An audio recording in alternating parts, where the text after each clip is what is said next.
Ho. Get radio, TV, and online content on the myjoyonline.com interactive app for Android and iOS devices. Coming up, ECOWAS military leaders meet to discuss potential Niger invasion in Accra, but the minority in parliament emphasizes diplomatic solution for the ongoing crisis. The Niger crisis ought to be resolved through diplomatic means. Also, one more person found dead in flood-stricken northeast region, bringing the death toll to 5 as NADMO intensifies search in more communities. I can confirm to you that as of now, the number has risen to 5. We discovered another dead body in a bridge just by the dam in Nalerigu. We'll hear accounts of some of those who managed to escape the wrath of the floods. What you see us wearing is all that is left. We had to carry on children on trees to escape the floods. In business, VAT revenue grows by more than 90%. We'll hear more from the Ghana Revenue Authority on the Joy Business Report. And later, the National Labour Commission must demonstrate commitment to enforce directive to government to pay them. That's the position of CTAG as they go into meeting with the body today in a bid to resolve the issues. Evidence of compliance. We'll be glad to see the National Labour Commission make a strong case of, going a step beyond the order they came out with. I am Amiesi Nyameche Thompson. Thanks for choosing us. Details shortly.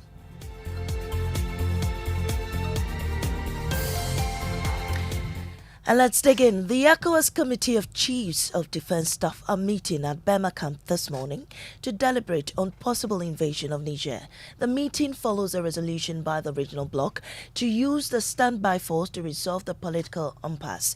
But ahead of the discussion, the ranking member on the Defense and Interior Committee in Parliament, James Agalga, is advising government to resolve the current crisis through diplomatic means. Our stance in the minority hasn't changed.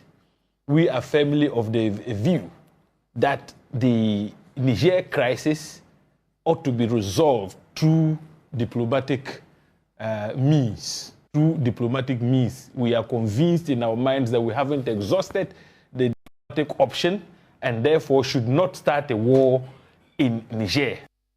Meanwhile, the Dean of the Ghana Armed Forces Command and Staff College, Professor Vladimir Enchidanso, is questioning the effectiveness of ECOWAS sanctions to compel the coup leaders to give in to the demands of the sub-regional body despite its impact. Onion traders in Ghana have lost close to 40 million cedis on goods locked up in Niger. Over 100 trucks loaded with onions cannot move in the border town between Benin and Niger following the border closure. Sumaila Idi Zanze is chairman of the Progressive Onion Sellers Association.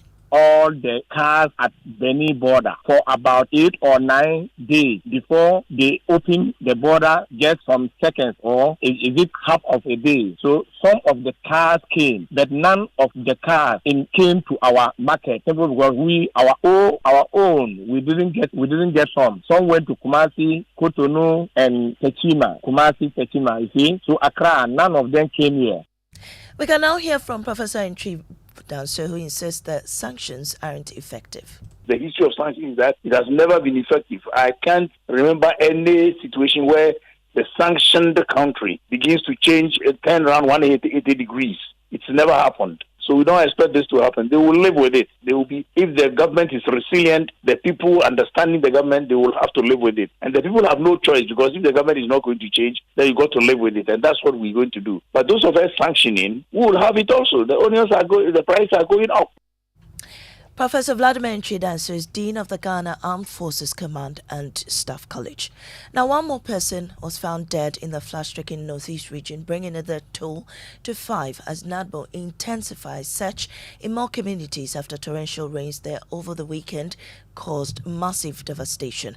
Regional NADMO coordinator John Kweku Alhassan says they have only been able to reach 66 communities and the number of deaths still rising.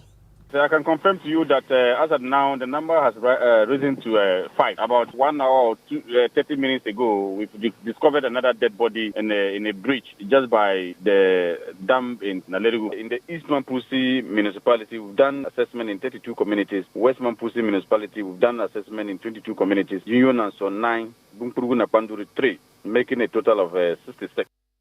On the other hand, some surviving victims are still struggling to live following the devastation. Listen to a victim among over 100 persons who survived in Jimbali and currently taking shelter in a primary school near Yakazia community.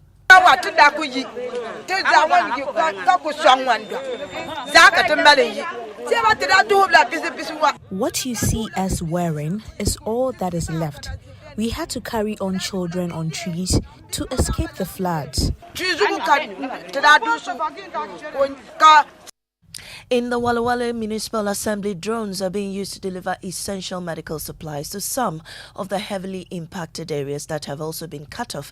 Community lead at Zipline Vopsi Distribution Center, Abdul Jalil Abdullah, says request volumes have increased by 20%. We are serving close to over 400 health facilities, from lower level health facilities to the middle level and also to the higher level health facilities.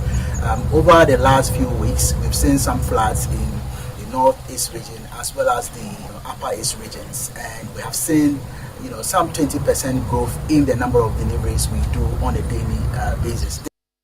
Now let's come back to the Greater Accra region, where CTAG wants the National Labour Commission to demonstrate commitment to enforcing its own directive to government to pay them.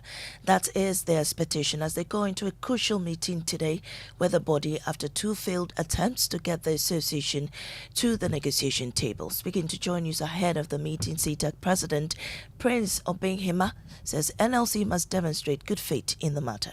Ordinarily, we would have gone into the meeting hoping that there will be fairness, but events that have occurred prior to this meeting suggest that we are not going to have any fair hearing over there. It's evidence of compliance because we have been consistent from day one that we will be glad to see the National Labour Commission make a strong case of, going a step beyond the order they came out with by going for orders from the Superior Court to compel the government and its assigns to comply with the directive. Remember, the order asked government to pay, but not to come and explain how. Now, the Ghana Revenue Authority is justifying the introduction of a 10% withholding tax on all gross winnings. Now, the authority began implementation of the law yesterday. The GRA explained that the withholding tax will be charged on profits accrued after each win and that the existing 15% VAT rate on each stake will no longer be charged. Thomas Agozo is project manager at the GRA. But this I think is a good tax because it's actually coming to replace an existing VAT that was already originally charged on the stake by the players. This is a reduced rate and it's a tax on the win. You're only paying this when you win compared to being charged a VAT.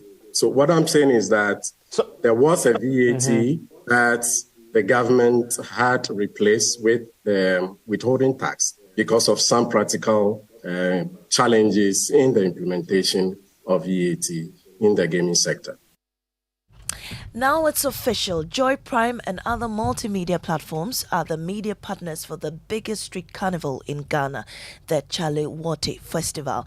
Organizers of the event have signed an MOU with the MGL to push the unique Ghanaian and African culture and heritage through art, music, food, dance, and many more. Joy Prime's Joan Yami has more. It's a colorful festival of sights and scenes. This year, the organizers of the Chaluate Festival have partnered with Joy Prime, Joy News, Joy 99.7 FM and Hits 103.9 FM to promote the development of an independent creative arts economy while achieving the mission to sell and promote Ghana. At Multimedia Group, we are very excited about this, knowing that we are able to even promote this event. It's something that we are going to back with all our platforms and ensure that it becomes a big success. A member of the organizing team, Annie Osabote, is confident of the Multimedia Group's ability to use its platform to influence the appreciation of Ghanaian art. I believe that this partnership is going to further enhance that, give us also the leverage to be able to see how we continue to channel good content, amazing works, and also to influence and impact the community itself.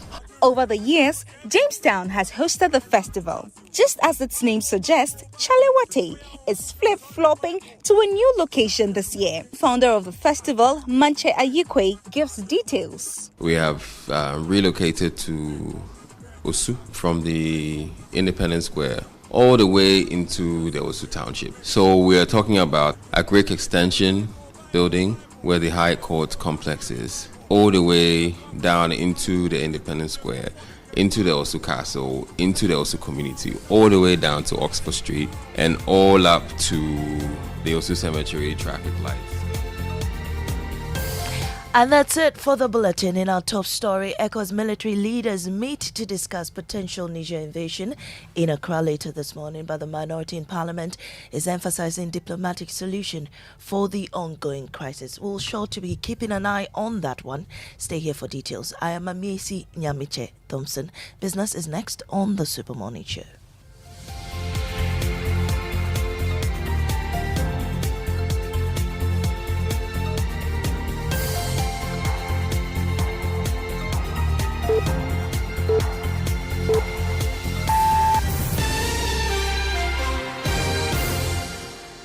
Joy 99.7 FM. You know, Papa, see that? And it's rickety car. Hey, Papa! Papa! Bobo, so how's your engine now? It is half man, half amazing. Thanks to Quartz and you can feel better energy. Can't touch this. Actually, guys, so Sancho's engine just died like that? Yes, so somebody managed to convince him that there is a better engine oil than Quartz, and he switched.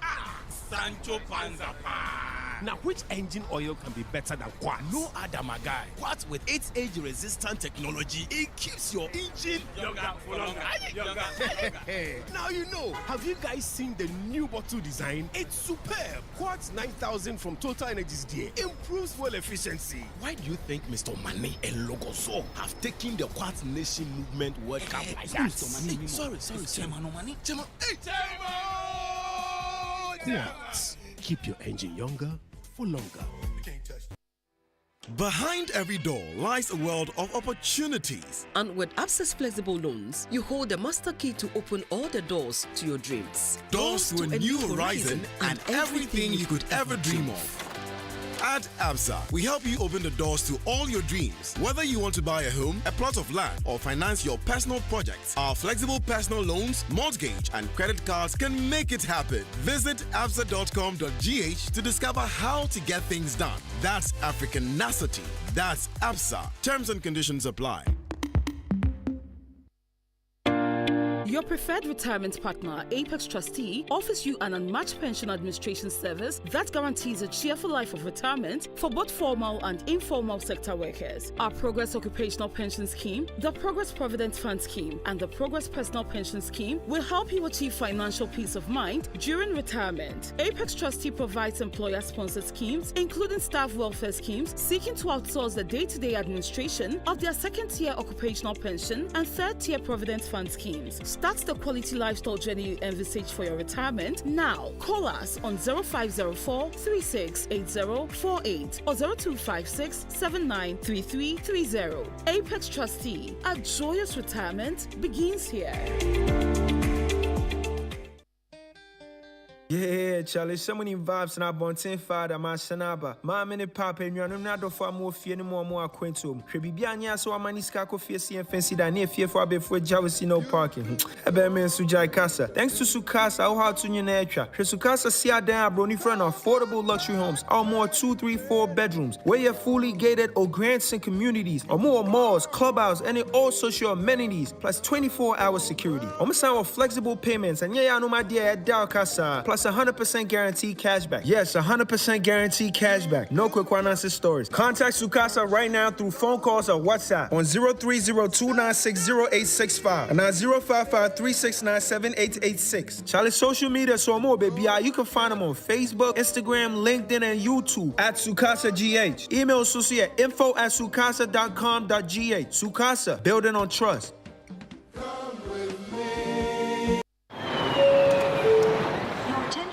Welcome to the Visa Summer Experience. Enjoy offers from merchants worldwide. Get your Visa. Explore the world with complimentary travel insurance. Relax in premium airport lounges worldwide. Check in with exotic hotel deals. Relish sweet deals on restaurants. Fuel your adventure with discounted car rentals. And if you want to shop online, we've got offers for you too.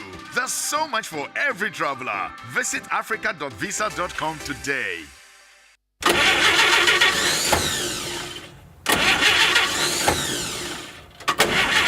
Charlie, that be the sound you hear when things make hot. I'm sure this is not battery, just cash flow. Laja no day. It is safe to say we are all facing challenging times. We are all wondering how we are going to lighten our financial burdens. Nowhere cool. But don't worry, with a little help from your trusted bank, Societe Generale Ghana, be Biara Bayer fine. Societe Generale Ghana is making all its customers happy with the Yatiso Loans promo. In fact, SG Ghana customers and even non-customers who are on the controller and accountant general payroll can enjoy access to our amazing discounted loans. Don't waste time. Get your loan today. Step into a branch or call 0302-214-314 to get the ball rolling. Terms and conditions apply. Remember, promotion ends on 29 September 2023. Societe Generale Ghana. The future is you.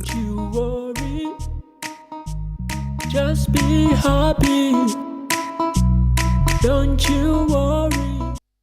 In an era where the business environment is constantly changing, the need for accounting and finance professionals who can guide and lead organizations to sustainable success is critical. The good news is, CIMA's CGMA designation, held by over 150,000 professionals globally, delivers the skills, competencies, and mindsets that employers require. Learn more about the CGMA designation at www.aicpa-cima.com or email accra@aicpa-cima.com.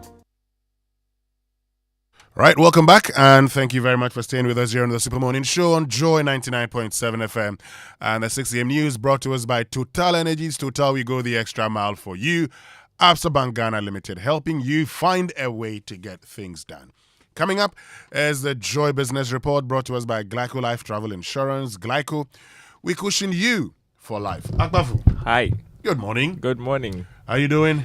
God is taking care of his children. Yes, God is indeed taking care of his children. You know, in these times, if you don't have God taking care of you, shall I tell you, you'll be in deep trouble. That's true. That's yes, true. Yes.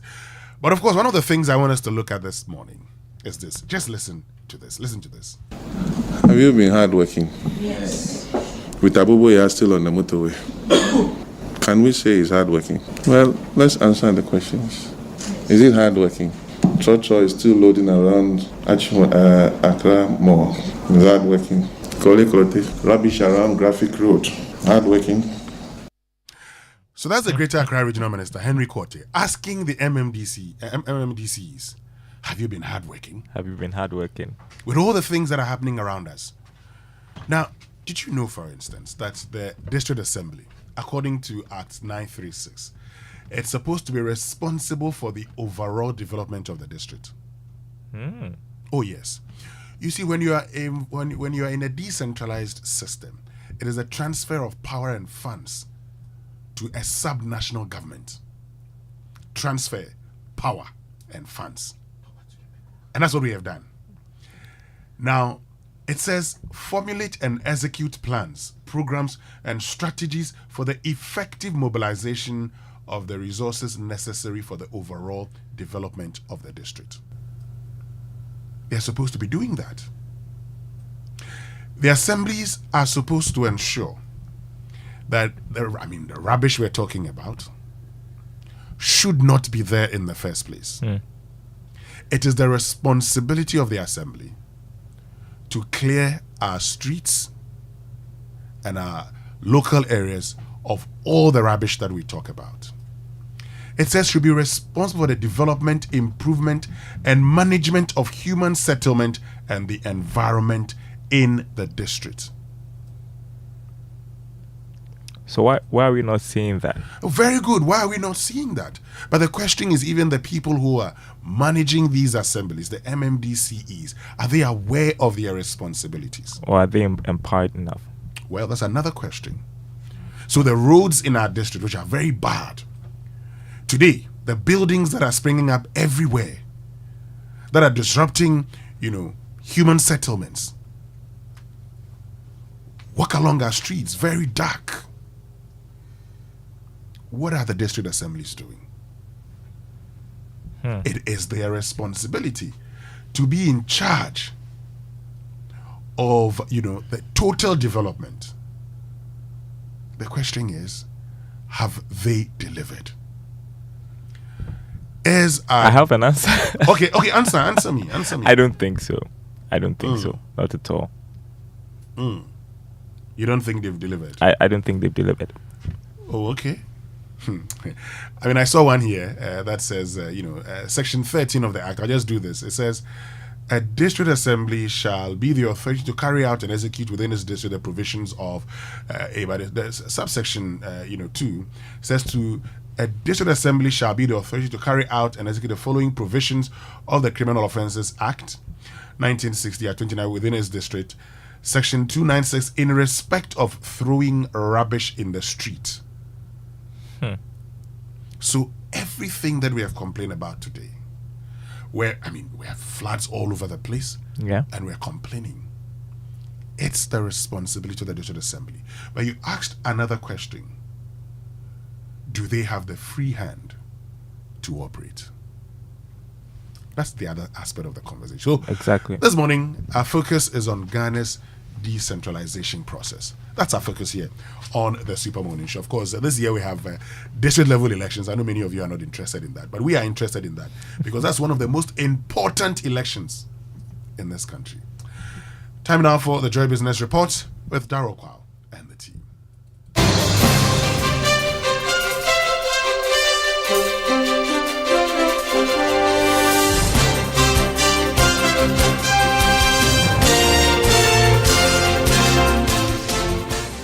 Hello, good morning. Welcome to the Joy Business Report. Coming up this morning, VAT revenue grows by more than 90% as enforcement actions yield results. We hear from the Ghana Revenue Authority. Also, economist Professor Charles Aka calls for value addition to the country's raw materials to drive trade surplus and deepen industrialization. And Ghana's savings from oil exports since commercial production declined marginally to $1 billion. Details coming up.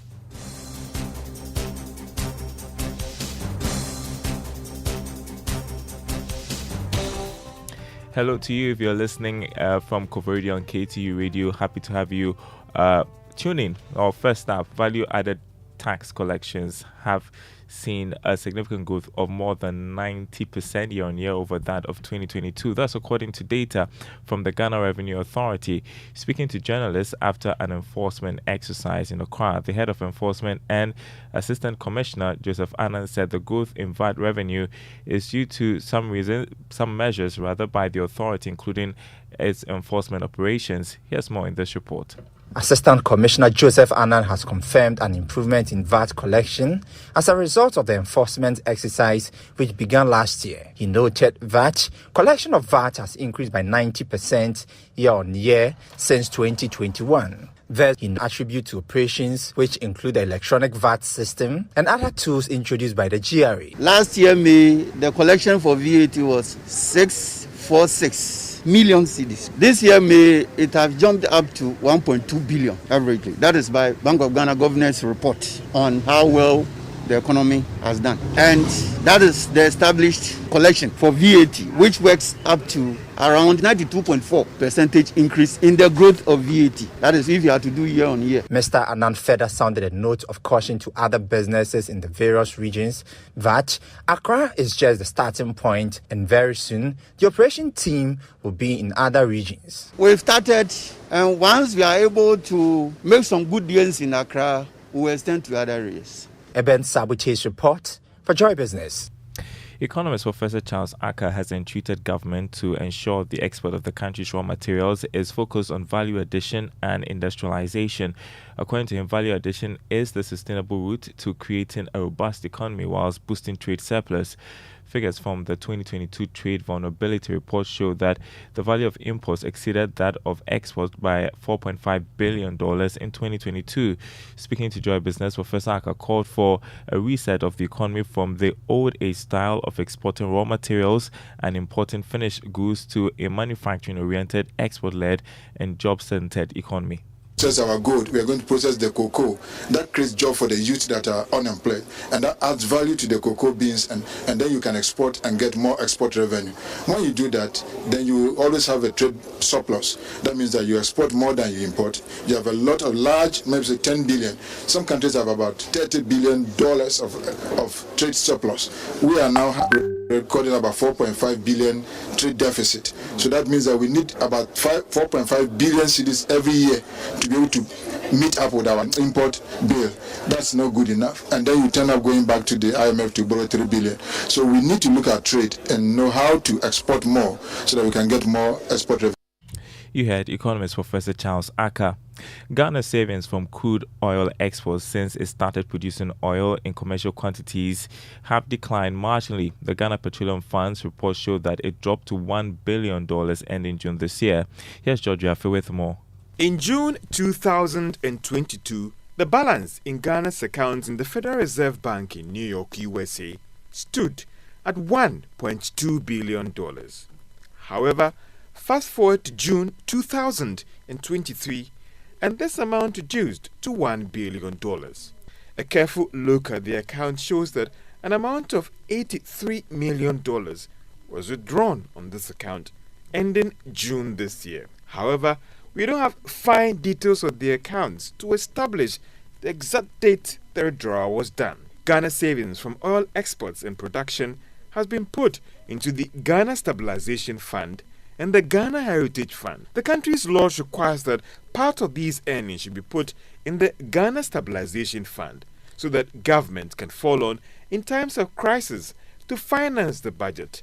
On the other hand, the Ghana Heritage Fund is meant for future generations so they can benefit from Ghana's oil fund. The Ghana Stabilization Fund currently has $134 million in it, whilst the Ghana Heritage Fund has $962 million. This brings the total amount in these two accounts to $1 billion. Again, a careful look at the accounts have raised questions about the returns on them. This is because the laws that guide the petroleum funds actually restricts areas that it can be invested. Georgia Afe with that report. Government has been advised to harness the opportunities of businesses that are generating lots of money around sports. This is after estimates show that sports betting is expected to generate $180 billion globally by the end of this year. Even though the government has introduced a 10% withholding tax on winnings of sports betting and lottery, tax analyst Francis Timoboy argues that policymakers must not only concentrate on taxes but explore other opportunities around the area to benefit from the whole industry. I think it's significant. If you look at the industry, the betting industry, 2016 it was valued at $70 billion. 2023 it is estimated to be $182 billion. So the industry is growing at a very fast pace. And you can see the players even sponsoring football games. These days, when they are playing Premier League, you see them sponsoring. So I think it's possible. The only threat I see is that tax analyst Francis Timoboy. Now, as the National Labour Commission prepares to begin hearing on the dismissal of some 3 workers of Sunan Asogli today, the Ministry of Employment and Labour Relations is upbeat about a positive and sound outcome on the matter. According to Sector Minister Ignatius Bafwewa, all avenues will be explored to ensure justice is served. Speaking to Joy Business, Bafwewa said although the case is still before the NLC, he is confident of a better outcome. Yes, we've not come to a finality on it yet, so we'll continue to explore all the avenues that are available to us so that justice will be given to that whom justice is due. So, what I do know that the case is before the ministry and the commission, and we are still working on it. We have not come. We've not actually closed the docket on it yet. Minister of Employment and Labour Relations Ignatius Bafwewa Think tank CAS International is calling on all relevant stakeholders to break trade barriers to make the harmonization of protocols of the African Continental Free Trade Area successful. According to retired Justice of the Supreme Court and Board Chairman of CAS International Ghana, Jones Doche, forging strong trade agreements will provide equal opportunities for all parties to take advantage of common markets. He spoke at a partnership event organized with GIZ on building momentum towards AFTA implementation. We need to be sensitized on what AFTA is all about, what protocols are to be implemented, and how the challenges are to be handled successfully. Most of you who have traveled in Europe, for example, will know that the trade barriers that exist in Africa do not exist over there. And we need to break down those barriers to make the harmonization of these protocols of AFTA very successful. The world is moving towards common markets and free trade agreements. It is through these trade agreements that we can increase consumer and producer surpluses. You heard retired Justice of the Supreme Court and Board Chairman of CAS International Ghana, Jones Doche. You are listening to the Joy Business Report. Now, many people believe that you have to spend lots of money to eat healthy. However, that doesn't have to be the case. On the contrary, the cost of not so healthy fast food, convenience meals, and snacks can stack up pretty quickly and become very expensive over time. Health and wellness brand Simply Green aims to provide healthy recipes at an affordable cost whilst not compromising on quality.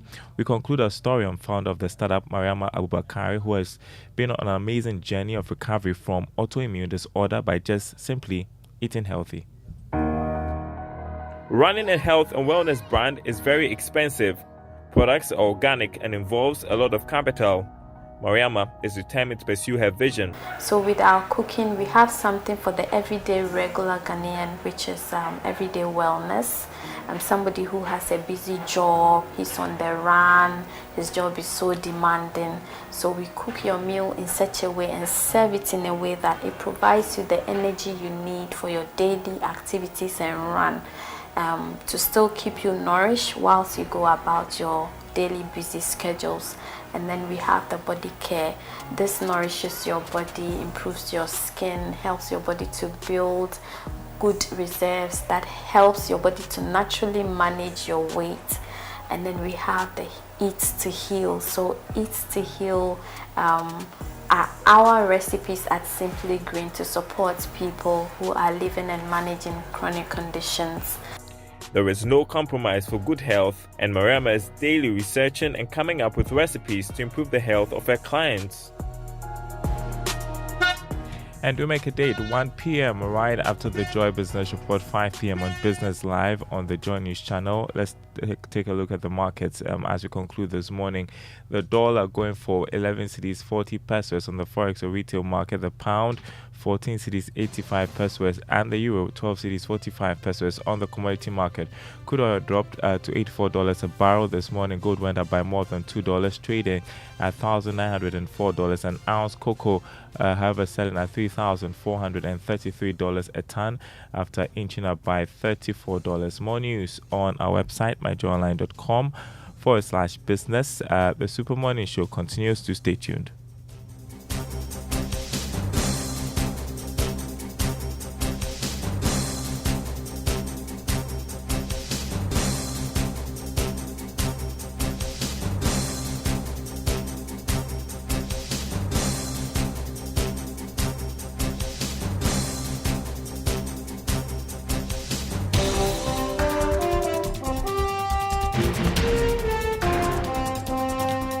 Right, thank you very much, Daryl and the team, for joining us. The latest in the world of business. Daryl, you have a lovely day. You too.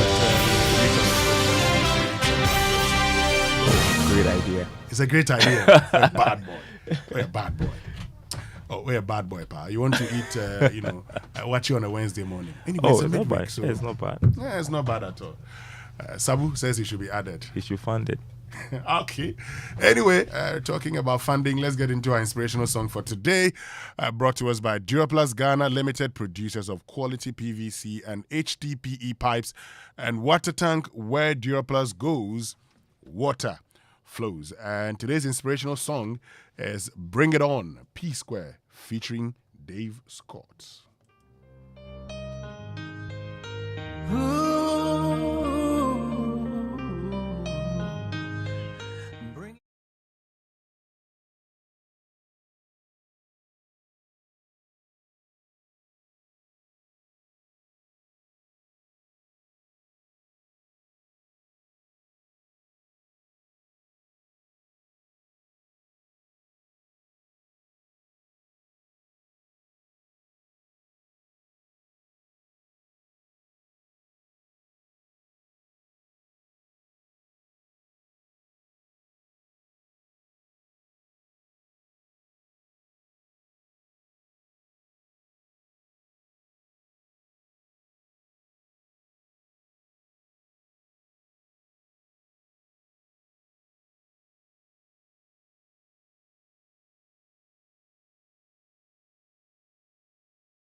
Bring it on. Yes, you have a chance to make an impact in your society. Look, it doesn't matter what happened yesterday.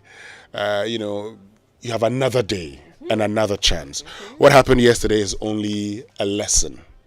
Okay, it only teaches you what to repeat and what not to repeat. Right. Okay, life is full of lessons. You learn lessons every time. Okay, so that's how you go about life. You can't give up, really. No, you don't have to give up. Give up. Just keep pushing. You don't have to give up. You don't have to give up. Never give up in life. Okay. Anyway, let's get into our Drive Safe campaign. And it's brought to us by Joy News and Multimedia Group. It's supported by Toyota Superior Quality. And we continue to say avoid all distractions. And we also continue to highlight on those traffic lights that are not functioning. And we're reminding authorities. We're reminding the assemblies. We're reminding the Highways Authority that there are still traffic lights that are not functioning, and we're highlighting that of Awoshi Ablekuma stretch. This year alone, residents say 45 persons have lost their lives, and we cannot let this continue. Please fix the faulty traffic lights. Exactly, fix the faulty traffic lights. And look, it's not that at Awoshi Ablekuma stretch. There are other traffic lights that are not functioning, and so you would ask yourself the question, have the authorities not seen these traffic lights? Are they waiting for another accident? Then they turn around and ask the question and come back, and as we have always done, we are working on it. We are working on it. So in 2018, when Ebony died in a road accident and others had died in road accidents, what did we do? We set up an inter-ministerial committee, voted billions of Ghana cedis to deal with safety on our roads. That communique was issued by Perry Okujeto, who was then Deputy Information Minister. It's been how many years? The question is, why are we still where we are? Why do we always turn around and pretend to be concerned about the affairs of the state? So if nothing happens, nothing is done. Anyway, we'll continue talking about it, and you can help us by bringing attention to the faulty, traffic lights, those that are not functioning. Join us on Twitter, use the hashtag JoySMS. You can also join us on WhatsApp 0551111. Can you say Twitter? Join us on X. Oh, X actually. You know that just occurred to me this morning. Oh yes, that's like how you say it. Jojo and Aaron. That's what we are supposed to say, right? Yeah, that's it. Oh, that's like saying it right now. Yeah, that's how you say it right. Oh, why do you make me feel like I'm so old school? And you are the ancestor, so that's okay. So Jojo and Aaron have been listening to me all the time say Twitter. And they never corrected me. Join us on X with the hashtag JoySMS. These boys are against me. Like my friend will say, when we are at the university, say you have something against me. Anyway, let's learn how to say it right. Brought to you as by Kingdom Books at Kingdom. Quality and affordability are their hallmarks. And Societe Generale Bank Ghana. The future is you. Something must be done. You say. So today I want us to learn how to pronounce another word correctly. College. College, and not college, as many of you would want to pronounce it. College and not college. Just as you would say knowledge and not knowledge, learn how to say it right. Okay, let's get into the news review now, brought to us by First Atlantic Bank, refreshingly different, and Syntax Tank, a year strong, a year tough. All right, I have the Daily Guide newspaper, front page, tricycles banned in Accra business districts. This sounds like a recycled headline. I remember that we've said this before, and yet we still continue to see the tricycles, just like the original minister. These tricycles, why are they on our roads in the first place? Okay, why are they on our roads in the first place? One, they're not supposed to be carrying passengers. They're not supposed to be engaged in commercial activities. So, why are they picking passengers? They're not supposed to be carrying passengers, actually. They're not supposed to be carrying passengers. Why are they carrying passengers? Good question. We see them all over the place. We see them. But people have also raised the question, can we do without them? They say, yes, you can sit in Accra and say that why are they doing this, why are they not doing that? But if you go to the rural areas, you find that they are actually very useful. Mama V, so the thing about the law is that we would have had discussions about it. And if we say they should not be engaged in commercial passenger services, it means they should not be involved in it. If we want to have a conversation on allowing them to, let's get into that conversation. Okay, today, come to Abokobi. I'm surprised it's not even part of it. Ga East. I'm surprised it's not part of it. Come to Ga East, for instance. You see them all over the place, park anyhow. Pragia, picking passengers and they are parked anyhow. Yeah. Go to Ho, they're everywhere. And you see, we're talking today about the district assemblies. The question is, why are they functioning? Who registers these, tricycles? But we're still importing them. Yes, so fine. Let's say you've imported them, but even if you're importing Pragia into the country, for instance, now we're talking about you would even call. If you import Pragia into the country, the question is, what is the use for it? You're right. These are used to convey passengers. So why are we allowing them and registering them? Let's say we actually lied and said, oh, we're just coming to use it to do a thing or two. Come on, don't we see what is happening? And so the first check, we didn't do anything about it. Now we are convinced about wanting to do something. Anyway. Oh, all right. Let's look at other stories. There's a baby thief who has escaped death, but I will not put it that way because this is a person suspected to have stolen a 2-year-old boy, and according to the story, she confessed to having stolen in the past as well. She says she sells the children that she steals in the community to another person for 50 Ghana cedis. So 50 Ghana cedis per baby or per child. That's the She story. steals babies. Yes. And sells them for 50 Ghana cedis. 50 Ghana cedis. People's children. Well, I want to believe that there's more to the story. Police is investigating. She's been arrested. They say she's a suspected baby thief and she escaped death. She was beaten by an angry mob at Abuabo Extension in Kumasi in the Ashanti region, and that's where she confessed to have allegedly stolen and sold the babies that she stole. We need to get her accomplices. We do. We need to, yes. I mean, everybody who's involved in this should be arrested. She's only allegedly mentioned one person who is either in Niger or lives in Niger. That's the place where a coup d'etat has recently taken place. So I don't know how the collaboration in terms of investigating and finding out the real truth will happen, but police is on this.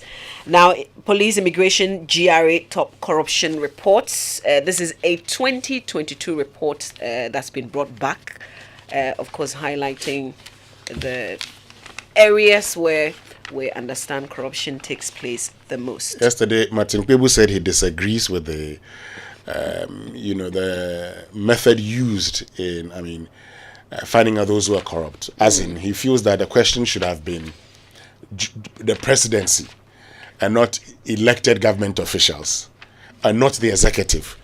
They should be the presidency so that people will vote on that one also. Anyway, but that's just Martin Kwebu's view. This is something that was released last year covering 2021. But of course, people have brought it back and talking about it. Passport It is Office. relevant today, yes. It is because the Passport Office, they placed SIF with 29%. And as you may have seen on the front page of the Daily Guide, Shelia Yokobuchi is angry, But Winston, aren't we all corrupt? Because you see, sometimes, and we've been told how much it would cost for you to, have your passport done. But we go expecting to pay someone something so that they can fast track. We're all part of the problem. We're all part of it. Mama V, the question, you're right, that a lot of people do this. But this is the other aspect. Why do the people engage in what they do? Political theory would tell you to ask why people do the things they do. Now, if you tell me that if I pay for premium service, I get my passport in 2 weeks, and I pay you for premium service, and after 1 month, I still don't have my passport. 6 weeks, I still don't have my passport. The question is, why am I paying for premium service? If you tell me that I'd get my passport in, say, a month, you could deliver it to me, and I go and fill a form, and I am told that the time I could go capture is not in August, it's in October. What happens to me? So we need to check the whole process all over again. Do we have limited capturing offices? Can we decentralize? And today we're talking about decentralization, and decentralize here, I'm just talking about deconcentration. The other aspects of decentralization. Yeah. Just deconcentrate, just move move offices. And of course, there's still that office in Accra that would eventually print. But we're saying if you move, if you decentralize, as you put it, and there are still people in the system who are manipulating it, you will not succeed. Yes, but you see, if you don't delay, if you deconcentrate, and you have people getting their passports within the stipulated time, there will be no job for that man who is a middleman. But if you say, we have too many people applying and we can't attend to all of them, so you come in October. And the man actually believes that he can get his passport in a month, as you have advertised. And so comes and can't get it in a month. He does everything possible to want to get it in a month. I'm not saying that is the way to go. That's why I say, let us also create more offices. In this case, people are paying. You can actually pay more members of staff to do what is right, if it's even on contract basis, so that when you no longer have the huge numbers, when people have gotten their passport and you don't have the huge numbers, you can phase them out of the system. On Monday, Food for Thoughts, Uncle Ibu talked about the last good man in Sodom. And he asked a question, can God find 10 righteous people here in Accra, and I say in Kumasi, in Ho, in Takrade, to save this city, those cities, and this nation? Don't let us kill the good people among us.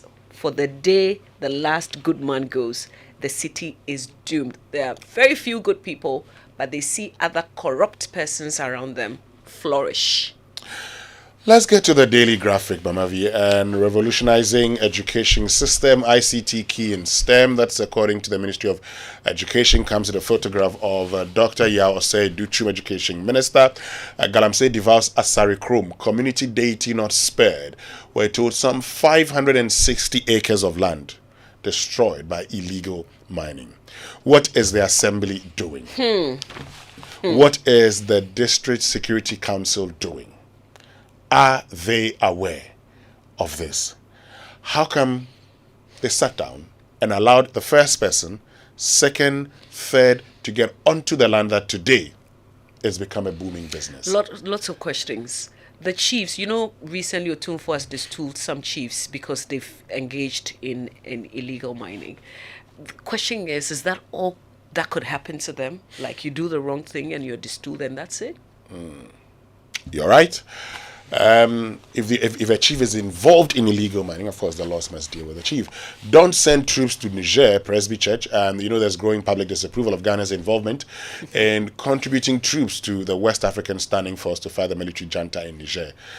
That's according to the Daily Graphic. And but is that my church? Yes, the latest group to add the voice position is the Presbyterian Church of Ghana, which has indicated that it will be wrong, for the government to take a unilateral decision on the matter without broad consultation. In an exclusive interview with the Daily Graphic, the clerk of the General Assembly of the Church, Reverend Dr. Godwin Ninoy Udonko, said coup d'etat, which were becoming rampant in West Africa, should be a concern for all, stressing that it pointed to an urgent demand for African leaders to provide quality leadership for their citizens. Look, we've talked about this before, and I talk about it again. Why are the people supporting these coup d'etat? I am happy that in Ghana, I've heard former President John Dramani Mahama saying it's only 480-something days to elections. If you're unhappy with this government, hold on. Wait till the next election and use your thumb to make a decision. I like that. So we say we are waiting. If you want the government to continue, vote for the government to continue. If you want the government to go, vote for the government to go. But why are people, but there are young men in Ghana today who say they need a cultural reset. And I've said to them, hey, don't talk about that because you may not have experienced these things. Yeah. Why are people calling on the military to come into, government?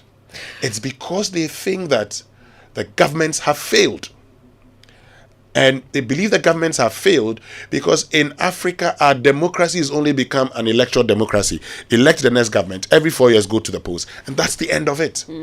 The development that people need, they do not get. I mean, I was surprised. And look, a military, former colonel of the Ghana Armed Forces sent me a message and said, listen to the commissioner in charge of political affairs, security and safety of the ECOWAS Commission say that these things are happening because our leaders have failed to develop the countries.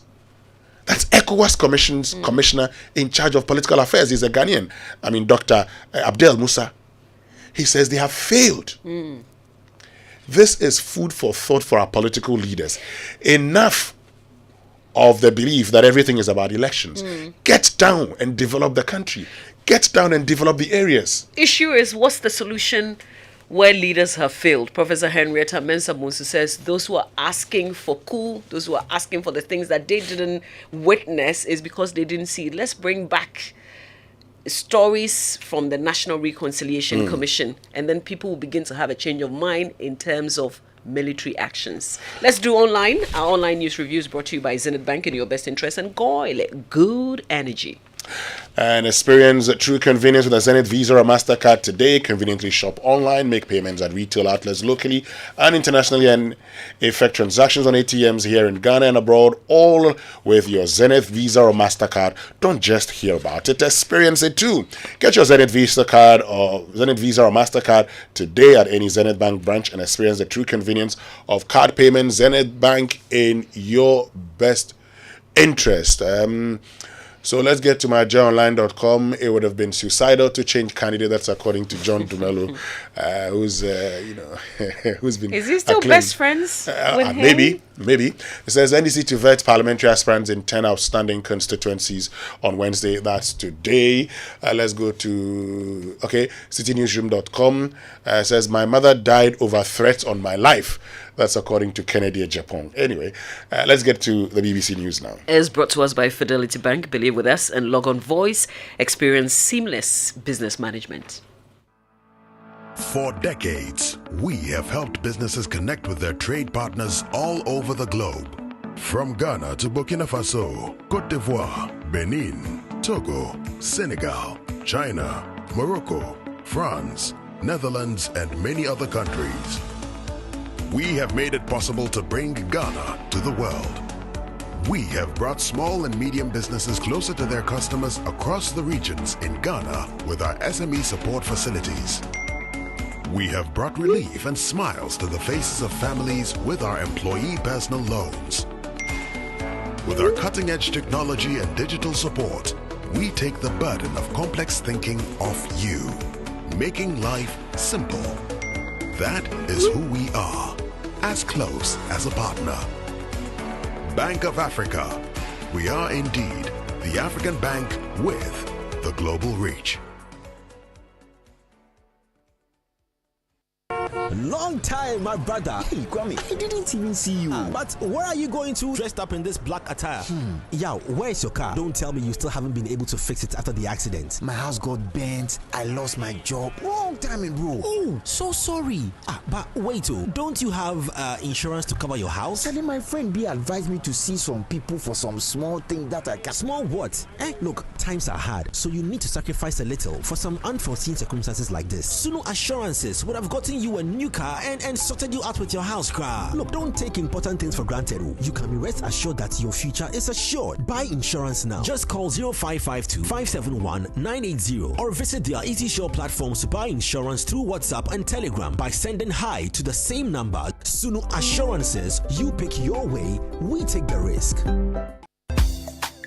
Are you a corporate organization, e-commerce business, individual or student looking for a trusted courier company where you can track your package and receive SMS alerts to keep you posted? At IAS FedEx, we move your documents and parcels with care to the destination of your choice. With offices across the nation, we happily deliver your package to your office or the comfort of your home. With the assurance of safety and affordability giving you peace of mind, IAS FedEx has your package in good hands. Call us on +233 501 605,000 or +233 501 631,000. IAS, licensee of FedEx.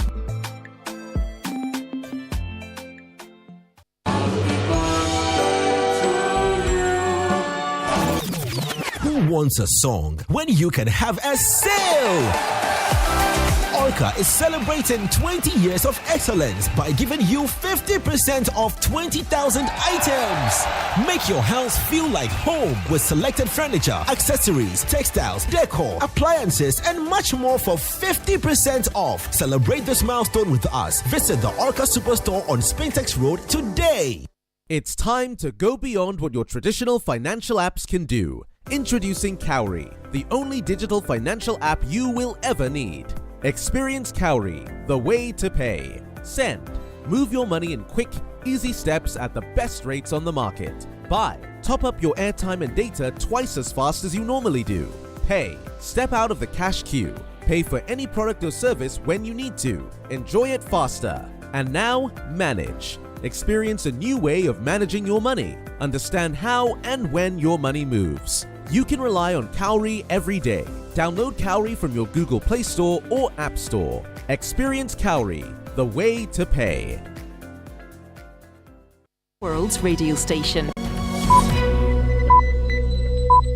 Today at the passport office, something significant, happened. The Minister for Foreign Affairs, Shelia Okobo, she paid a surprise visit to the main office of the passport office around the Ghana Institute of Journalism School. The visit was significant in two folds. First was the fact that the minister was unhappy with the large number of people who had come there to collect their passports. And it's a daily spectacle you receive at the passport office. People who've gone through the first and the second stage, they've taken their biometrics, they've done everything. But some people actually paid for premium service. And yet months, some running into years, they are yet to receive their passports. The minister was there to familiarize herself with what is going on, and also made some really interesting comments about some military officers, police, immigration, national security. These people are on secondment to the passport office. Per the rules of engagement, they are supposed to be there for a maximum of a year, and then they are changed. But it came to that some been there for years. And the minister was not happy about the extortion, the allegation of extortion, the allegation of bribes taken by some officers there. But the thing is about, why does it take so long for you to have your passport after going through the process? The passport itself is not supposed to cost that much. I know that about 100 and maximum 200 if you pay for premium service, it goes a little longer. Now some are paying as much as 1,000, 1,500 and 2,000 Ghana cedis for passports. Yet for months, running into years, they are yet to be given the passport, creating all manner of discomfort for these people. How will this address the issue? I think that we should be up and running. First of some time back, they blamed COVID for their inability to produce the passports. COVID is done and dusted. We were told that they were dealing with the backlog. The new director of passports some months ago spoke to one of our correspondents and said that he had been able to reduce it to about 15,000 or 30,000. Yet the situation persists. I think that the obstacle has been created such that you have to pay more to have your passport. I think this is disappointing that in the era of digitalization, we are made to go through this frustrating, episode to secure just a Ghanaian passport. I think it's wrong, it's unfortunate, and I hope that the minister goes beyond the words and the condemnation that she did yesterday and ensure that once you apply for your passport, if you're able to pay for the premium, you should get it within time. Of course, I totally agree with you. And you see, but the other problem is that because of the delay, today people would want to look for every person who can assist them. Yeah. Even if they know that look, if I were to bring the passport director into the studio today for an interview, the moment he leaves the studio, people will call you, oh, my passport, or can you talk to him for me? So if someone goes there as a security person and stays there forever, that person definitely has a bit of influence. And once he gets that kind of influence, you know what is going to happen? The person now begins to also assist, that's if the person is corrupt. But you see, in the midst of all of these, Elton, let me just share something with you. So you see, in 2021, the report on corruption in Ghana by the UN agency, it indicated that when it gets to passport officials, some 29% of Ghanaians believe that they're corrupt. 29%. But that's why, because we have made the acquisition of passport a very difficult thing. It's like a luxury. And so today, if you don't pay money, something that we are even being told, oh, if you want premium service, come and pay, we'll do it for you. That one cry you won't get. To even capture is a problem. So now who caused that? I'm happy the minister is asking them to leave, but that's not the solution. The solution is putting in place mechanisms to ensure that people are able to get their passports within the period that you promised them. It's one thing saying you get a month ordinary application and premium 2 weeks, and then premium I get it after a year, or I get it after 6 months. No. And if I'm desperate, essentially what people would want to go around the corner. I haven't said go around the corner, but you are also creating, opportunities for people to stored money. So please, yes, enough. It's a good step, but let's begin to do the right things. Yesterday at the passport office, something significant, happened. The Minister for Foreign Affairs, Shelia Okobo, she paid a surprise visit to the main office of the passport office around the Ghana Ghana Institute of Journalism School. The visit was significant in two folds. First was the fact that the minister was unhappy with the large number of people who had come there to collect their passports, and it's a daily spectacle you will see at the passport office. People who've gone through the first and the second stage, they've taken their biometrics, they've done everything, but some people actually paid for premium service, and yet months, some running into years, they are yet to receive their passports. The minister was there to familiarize herself with what is going on, and also made some really interesting comments about some military officers, police, immigration, national security. These people are on secondment to the passport office. Per the rules of engagement, they are supposed to be there for a maximum of a year, and then they are changed. But it came to that some have been there for years. And the minister was not happy about the extortion, the allegation of extortion, the allegation of bribes taken by some officers there. But the thing is about, why does it take so long for you to have your passport after going through the process? The passport itself is not supposed to cost that much. I know that about 100 and maximum 200. If you pay for premium service, you go a little longer. Now some are paying as much as 1,000, 1,500, and 2,000 Ghana cedis for passports. Yet for months, running into years, they are yet to be given the passport, creating all manner of discomfort for these people. How will this address the issue? I think that we should be up and running. First of some time back, they blamed COVID for their inability to produce the passports. COVID is done and dusted. We were told that they were dealing with the backlog. The new director of passports some months ago spoke to one of our correspondents and said that he had been able to reduce it to about 15,000 or 30,000. Yet the situation persists. I think that the obstacle has been created such that you have to pay more to have your passport. I think this is disappointing that in the era of digitalization, we are made to go through this frustrating, episode to secure just a Ghanaian passport. I think it's wrong, it's unfortunate, and I hope that the minister goes beyond the words and the condemnation that she did yesterday and ensure that once you apply for your passport, if you're able to pay for the premium, you should get it within time. Of course, I totally agree with you. And you see, but the other problem is that because of the delay, today people would want to look for every person who higher points on all three products. You can win the ultimate rewards of 5,000 Ghana cedis cash prize, a tabletop fridge, and 1,000 Ghana cedis Melcom shopping vouchers. There are over 200,000 rewards to be won. Redeem your prizes at any Unilever distributor's point. Anyways, promo starts from July to August. This advert is FDA approved. It's the most action-packed breakfast show in town. The hottest music, the best giveaways, the great interviews, and all the laughter and fun you can imagine. Don't miss the Super Morning Show on Joy 99.7 FM. It's the best breakfast show in town. Watch out! Coffee in your cup. Joy on the set. The Super Morning Show is always the best.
I don't know why, DJ Obeti, or there's something happening to Obeti. These days, the songs that he's been dropping. I told you.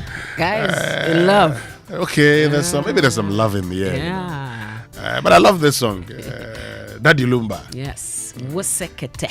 Yeah, it's a very nice song. I mean, am I the only one who believes that, the production of those years, even today, the quality feels like it was of better quality than it is today? I think so too. Yeah. You can feel it in the song. Yeah, you can feel everything. This sound is something. Oh, I love this one. But my girlfriend, one of my girlfriend's biggest Lumba fan, biggest. She's an attorney at the Attorney General's Department, a Drina, a champon. Oh, and she loves that Lumba. Oh, you can play it back to back. Oh, then since you're talking about Daddy Lumba is one of the biggest fans of Lumba, let me just say good morning to my friend who works at the Bank of Ghana, Ernest Yao-Ewua, who also loves Daddy Lumba. So Ernest Yao-Ewua can sing probably all of Daddy Lumba's songs. Oh, yeah? Oh, yes. They're part of the diehard Lumba fans in Ghana. There's a fun group like that. It's a WhatsApp group. They meet sometimes to, Oh! Oh, you don't know? Oh, come on. Daddy Lumba. There's a diehard Lumba fans group. More than one WhatsApp group. So is Lumba on those pages? Well, I don't know. I'm not part of, even though I love Daddy Lumba, I'm not part of the WhatsApp group. But what I do know is that they sometimes go to visit Lumba. As in, they have executives who go to visit Lumba. Yes. Wow. Diehard Lumba fans. That's impressive. Including Josephine Amuafu, who's part of the executives. That's the last time I checked. Yeah. We should form one for Kojuintri. I will be in there. Okay. I am a Lumba fan. So. Well, it's 15 minutes after 7. This is the Super Morning Show. It's on Joy 99.7 FM. So this morning here on the Super Morning Show, we're having a very important conversation. We're talking about our district assemblies. We're talking about Ghana's decentralization drive. Look, in 2021, President Akufo-Addo renamed the Ministry of Local Government and Rural Development Ministry of Local Government, Decentralization and Rural Development. Now, the question you ask yourself simply today is, have the district assemblies delivered development to you? Ask yourself that question. The law says they are responsible for the total development of your district. They are responsible for making sure that you have good drains. They are responsible in ensuring that you have a good environment. They are responsible in ensuring that your roads are good. Okay? They are responsible in ensuring that you don't find rubbish around. So if you go to Graphic Road and there's rubbish there, the Klotikoli Municipal Assembly should be in charge. If you go to your neighborhood and you find rubbish around, your district assembly should be in charge. If you go to your community and you realize that houses are being built in waterways, what is the district assembly doing? If I drive on the highway and I see Aboboya, Pragia, I should be asking them questions. You should be asking questions because you see, they are not supposed to be. These Boboya and Pragia should not be engaged in picking passengers. Okay? So why are they doing that? Now that's a question we need to get answers to this morning. And so it's something we are going to be doing. Something we're going to be doing here on the Super Morning Show on Joy 99.7. But Winston, I want to ask this question. Do they know that they are in charge? You've asked a very important question. Do they know that they are in charge? Are they in charge, as in black and white, and the prints in our laws, or they actually have the proper mandate? They know that I have all the resources to do what the law is asking me to do. Well, that is something that is expected of them. And this morning we'll get into that conversation here on the Super Morning Show on Joy 99.7 FM. But as always, you can join us on X using the hashtag JoySMS. You're a fast learner. Yes, you can join us on X using the hashtag JoySMS. And already, people are sending messages. And one message says, the creation of the sanitation ministry is also to be blamed. And later on, we'll find out that, all-important question. Now, Kwame Nahoy, in his book, Decentralization in Ghana, a collection of essays, indicates that Ghana practices a central government supply-driven decentralization. So it's a central government supply-driven decentralization. Why? Because even though you expect these assemblies to be in charge, central government finds a way with the use of district assemblies common fund to direct expenditure into certain areas. And the question is, if you do so, how can the assemblies function? Before we continue, you see, these are the pillars of fiscal decentralization. One, assignment of expenditure, assignment of revenue sources, government transfers, and municipal bonds. What are municipal bonds today? You know that district assemblies can actually borrow. By themselves? By themselves, yes. They can actually borrow to fund projects in their districts. Are they? I haven't heard of one before. Anyway, we'll get into this conversation here on the Somonu Show, but keep your thoughts coming to us. You can also join us on WhatsApp 055-1111-997. I know it's only about just 4 months to the district level elections. I'm not sure even people are aware of that. No. You know, that's one of those things that we generally are not interested, but this year we will be. Great. So Toyota has unveiled an irresistible package for a limited time only. They're offering huge price discounts on exceptional range of vehicles, including the dynamic Starlet, robust Hilux, and the powerful Fortuner diesel. And that's not all. When you make the decision to acquire any of these vehicles, Toyota Ghana will reward you with an entire year of complimentary servicing. This golden opportunity won't be around forever. Pay a visit to any of their showrooms located in Accra, Tema, Kumasi, Tamale, Takwa, Takrade, or call 0302-910-204.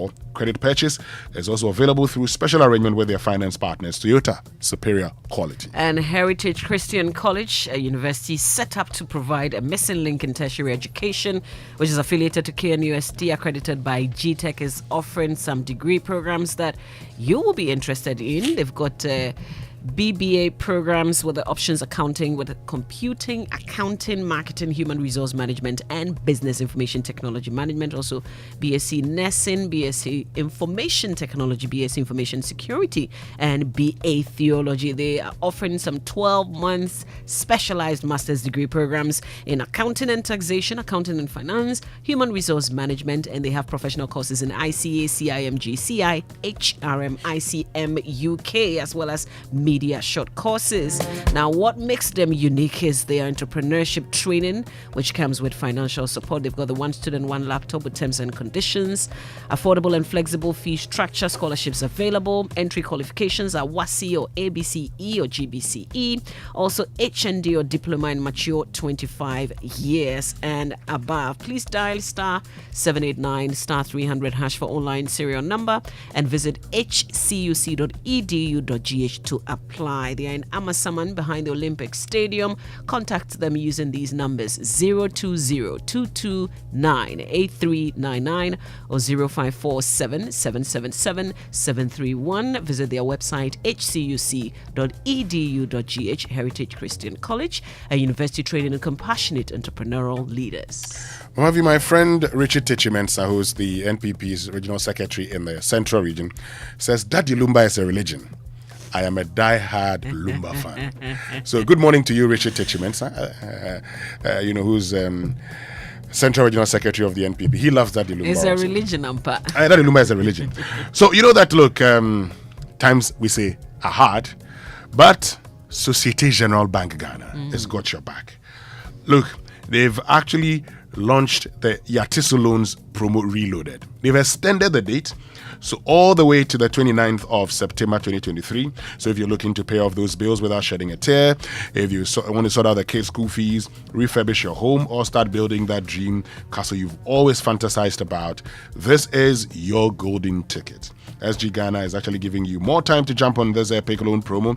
They're offering discounted interest rates on their loans to customers and non-customers, including employees, on the Controller and Accountant General payroll. Dash into any of their 42 network outlets or simply call 0302214314 and let them sprinkle some financial magic into your life. Yeah. How do you say that in G? Let them sprinkle. Let me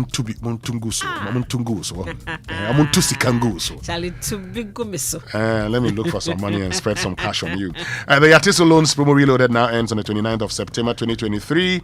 Remember, terms and conditions apply. Societe Generale Bank Ghana. The future is you. And the Sukasa or Grandson Communities Affordable Luxury Housing Project is now rolling out affordable housing units on sale. 3-bedroom units with an outhouse going for 97,500 USD or its prevalent CD equivalent. 4-bedroom units with an outhouse starting price 195,000 USD or its prevalent CD equivalent.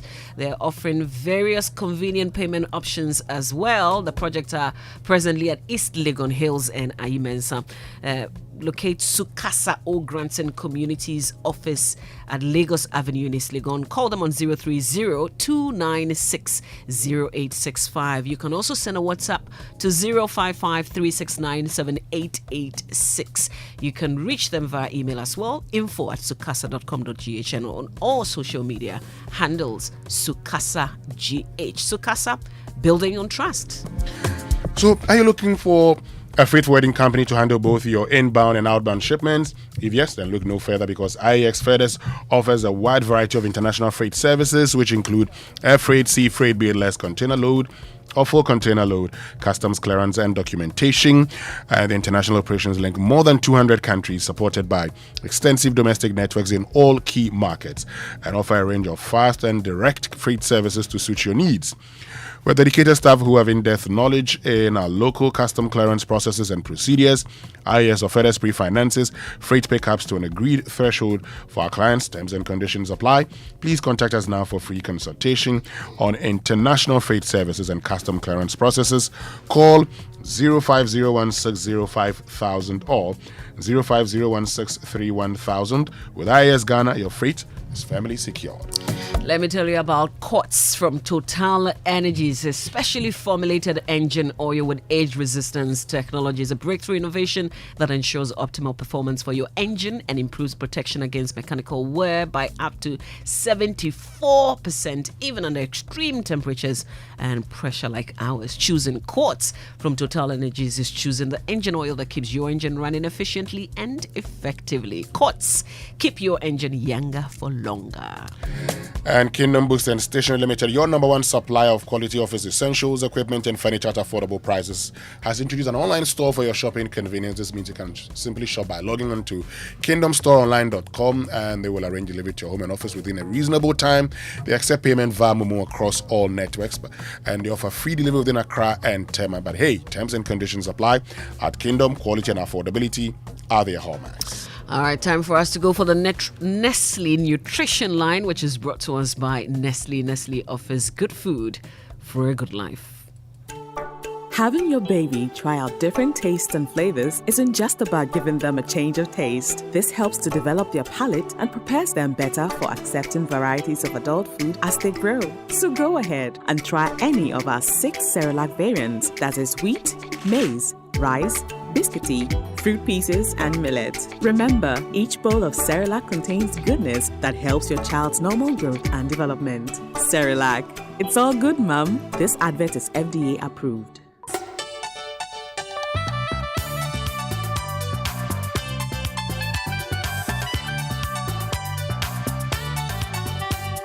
This is Nestle Nutrition Line.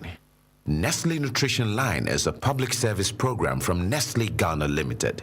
Nestle Nutrition Line offers tips on good food for a good life. Now to your presenter. Hello, good morning. Wonderful moments are here again. It's Nestle Nutrition Line. I'm Jackie Ankra, also known as Na Ajilisua. How are you feeling? Well and strong and looking forward to a great day? Today on Nutrition Line, we're beginning a series discussing the importance of complementary feeding. When a baby is born, breast milk alone is enough to meet all nutritional needs until the baby is 6 months old. From 6 months onwards, you need to introduce complementary foods that will add extra nutrients to what the baby is still getting from breast milk. As the name implies, complementary foods complement or add to what the baby is getting from breast milk, so breastfeeding should not stop. The period of complementary feeding lasts from 6 months till the child is 2 years. However, breastfeeding should continue to 2 years and for as long as possible after the introduction of complementary foods. According to the World Health Organization, or WHO, complementary feeding should be both timely and adequate. Timeliness means complementary foods should be introduced on time at 6 months of age while still breastfeeding.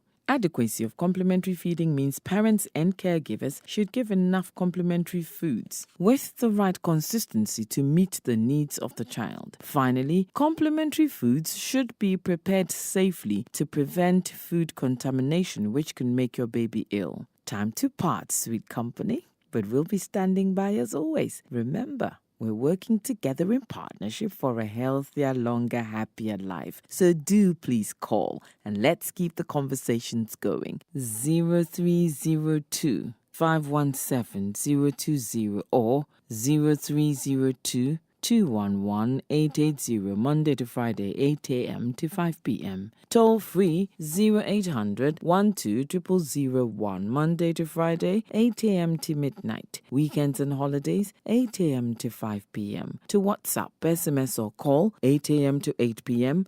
The numbers are 0593 845697, 0593 845649, 0593 845708. You can also send an email to consumerservices@gh.nestle.com. I wish you a beautiful day full of peace and many blessings. Enjoy every moment and don't forget to smile. Bye. Having your baby try out different tastes and flavors isn't just about giving them a change of taste. This helps to develop their palate and prepares them better for accepting varieties of adult food as they grow. So go ahead and try any of our 6 Cerelac variants, that is wheat, maize, rice, biscuity, fruit pieces, and millet. Remember, each bowl of Cerelac contains goodness that helps your child's normal growth and development. Cerelac, it's all good, Mum. This advert is FDA approved. Joy 99.7 FM. If home is where the heart is, then let's go home, shall we? Let's go where the entertainment is, where the passion is, where the laughter is, and sometimes even the tears too. Let's go where we feel safe enough to share our opinions. And send tweets. Where we do that embarrassing little dance to our favorite song. Let's go home where the love, the care, and the joy live. There's no place like home. Connect your home to super fast internet with affordable data bundles from MTN Home. Visit broadband.mtn.com.gh or your My MTN app to sign up today. MTN. Have you ever thought of the one that makes you complete? An escape from the clutches of interest charges. With the Standard Chartered Visa debit and credit cards, payments are completed at the speed of light, intertwined with interest earning accounts. You also get unbelievable rewards every time you swipe. You have access to over 1,200 airport lounges worldwide, high credit limits of up to 100,000 Ghana cedis, and up to 50 days interest-free with our credit cards. You also get to enjoy full multi-trip travel insurance for 90 days. Fees discounted at your feet with our globally partnered merchant points. Bills are always settled, not battled. Get the Standard Chartered debit and credit card now. Call toll-free on 0800 740 100 or 0302 740 100 or reach us via email on feedback.ghana@sc.com. Standard Chartered, here for good. 1xBet Jackpot is here with weekly massive prizes up for grabs. All you have to do is place your bets on any sports game and stand a chance to win. Simply register at 1xbet.com.gh. Use promo code JackpotGhana and place your bets. 1xBet is your key to great victories. Feel like a winner. 1xBet. Gambling can be addictive. Bet responsibly. Not for person under 18 years. This advertisement has been vetted and approved by the Gaming Commission. Whether I'm passing by the food market, visiting the salon, or filling up my tank for a spontaneous adventure with old friends in a new city, when asked, cash or card, it's always card for me. I switched from cash to card for all my payments with MasterCard. Now I get to do what I enjoy with ease. Switch from cash to card for all your payments with MasterCard. MasterCard, the secure and convenient way to pay. Coffee in your cup and joy on the set. The Super Morning Show is always the best bet on Joy 99.7 FM.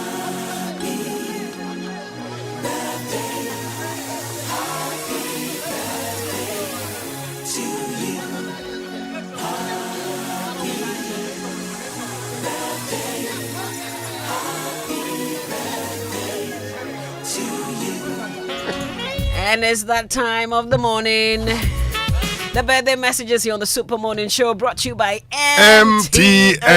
Everywhere you go. Bank of Africa, the African bank with global reach. Bank of Africa, as Strong as a group, as close as a partner. And Franco Trading Enterprise. Steel phone Papa Perfy. All right, let's get into the birthday messages. Yes, let's see what we've got here. Let me see. I have one here which says, Happy 6th birthday to my rainbow baby, Selikem Akushika Segbefia. May the Lord continue to protect and guide you all the days of your life from your parents and brothers. Enjoy your 6th birthday, Selikem. And this one says, Happy birthday to my sister-in-law, Trudy Akusika Sechi. Many more blessings, and it's from Mary Segbefia. Hey, Akusika has found itself here. And a happy 70th birthday to an extraordinary father, Dr. Augustine Gamel Vomao. Your teachings, guidance, and moral is what has made us what we are today. We're proud of you and forever thankful to God for your life, Daddy. Happy birthday, Pops. And it's from wife and children, the Vomao family, and Ernest Ahinfo of Joy News to you. And today is also your birthday, Henry Ni-Dote, who is Head of Communications and Corporate Affairs at UBA. Henry Ni-Dote of UBA, happy birthday to you. I have two. The first one goes to our very honorable Sports Minister, Mustafa Yusuf. Okay. Today is his birthday, his 43rd birthday. A very happy birthday to him. And of course, this is from the whole Joy Sports desk to the Sports Minister. Sorry, and the entire multimedia group. Are you joining in the Yeah, wish? No, we're not joining. We're on You our are own. the originators of the wish. That's the whole idea. But talking about that, I have to do So this. Mustafa Yusuf, honorable Yes. MP as well. So Yes. he's Enjoy a your birthday big today, man. sir. Yeah, Yes, he's a big happy man. So birthday. happy birthday to him. He's And MP of be- overseas. Yaga Bakubori. Yeah, Yagabakubore. People call it overseas. Overseas, That's yes. true. That's true. The place is far more, but it's not as far as Tumudo. So, Do you need a passport? Well, to go to Northeast. if you joke, we'll seek for independence, and then you need visa to come to Okay, Tumu. let's stay with the birthday messages. This one says, Happy birthday to my wife, Emma Asiedua Japon. It's from David Japon to you. David, next time, add a lovely message to your wife. I'm saying it so that she'll hear.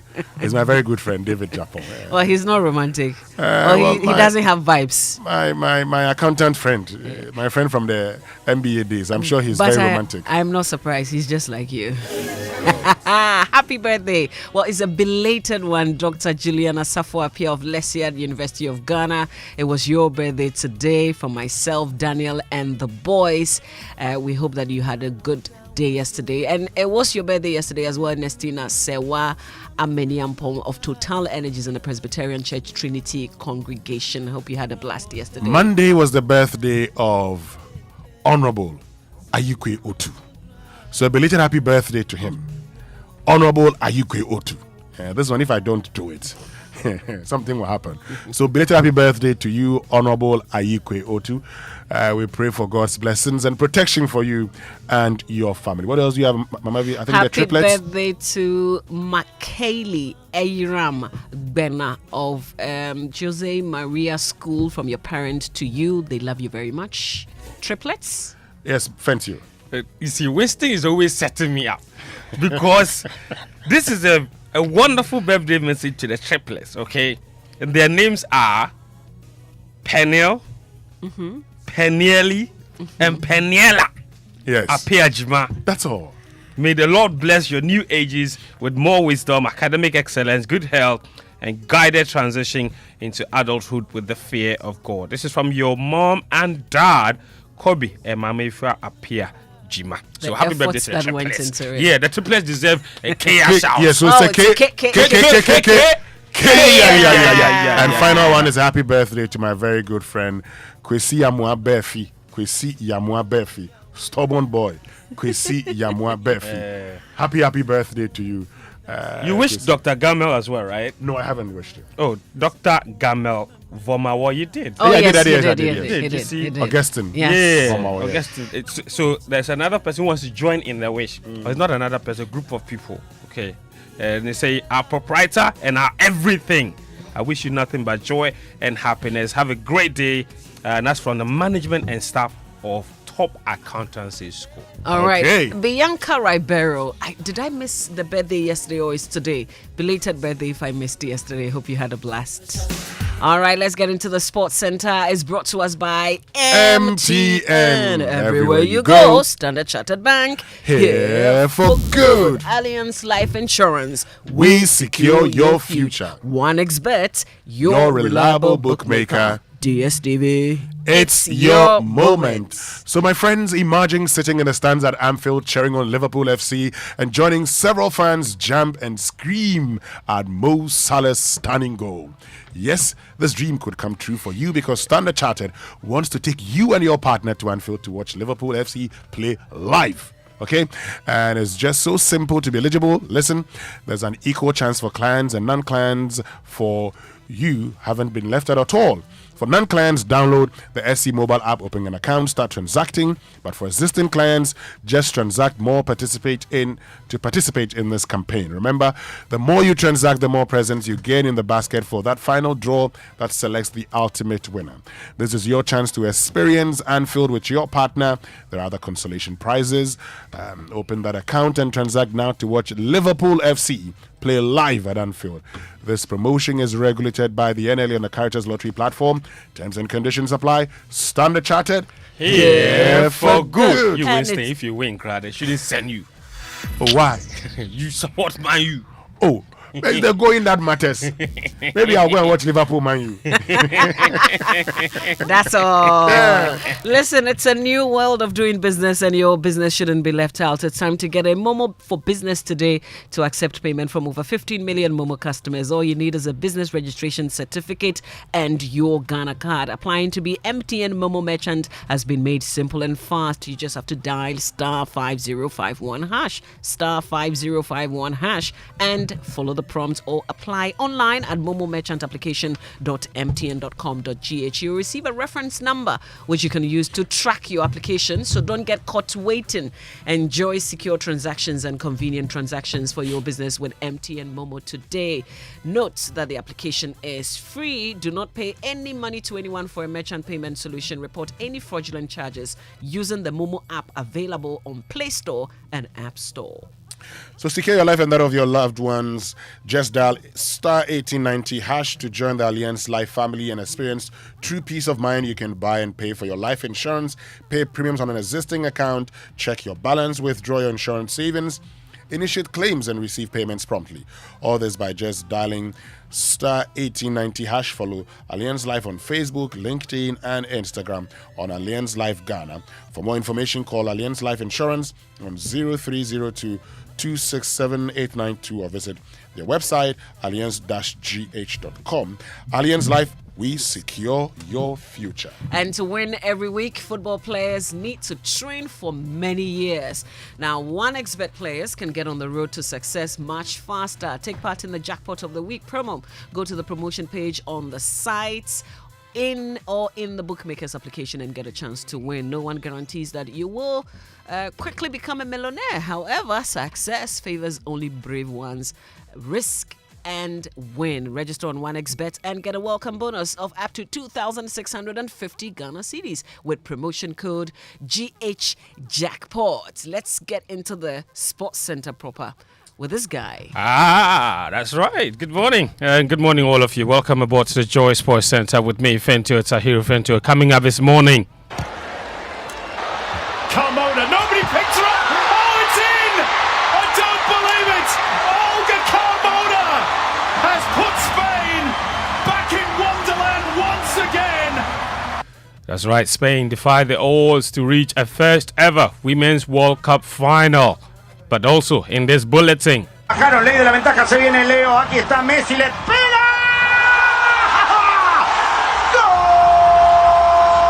that's enough. Messi doing Messi things in America. 9 goals in 6 games since joining Inter Miami. We'll talk about that briefly. But first, Christian Achu's partner, Marie-Claire Rupio, says she hopes his name will never go away 6 months after his tragic death. In an interview with the BBC, Rupio has spoken about the former Newcastle United and Ghana midfielder who lost his life in the earthquakes that devastated parts of Turkey and Syria. The earthquakes claimed more than 50,000 lives. Achu and Rupio had 3 children together, aged 9, 6 and 3 at the time of his loss.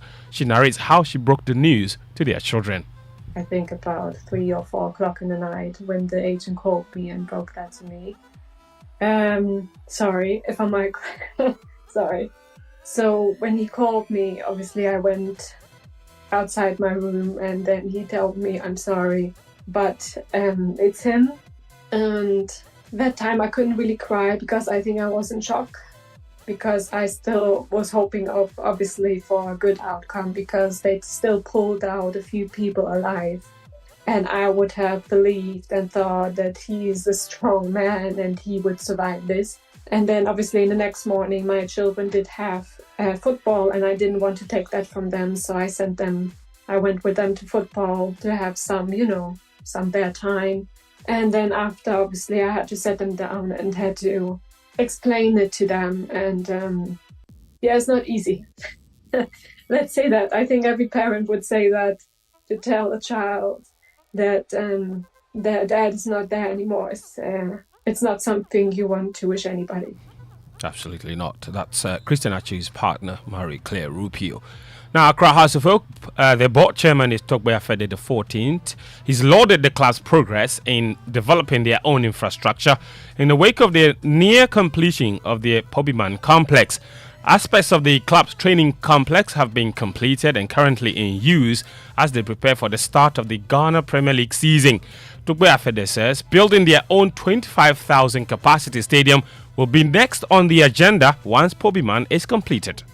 After the Pobiman is done, the only thing we don't have or will not have is a big stadium. The club requires minimum 25,000 capacity stadium. So that is, after all this, that is the next thing we have to do. I can assure you that the board, as visionary and future-oriented as it is, has already started looking for land for that stadium. So we are ticking all the boxes, but it's not easy.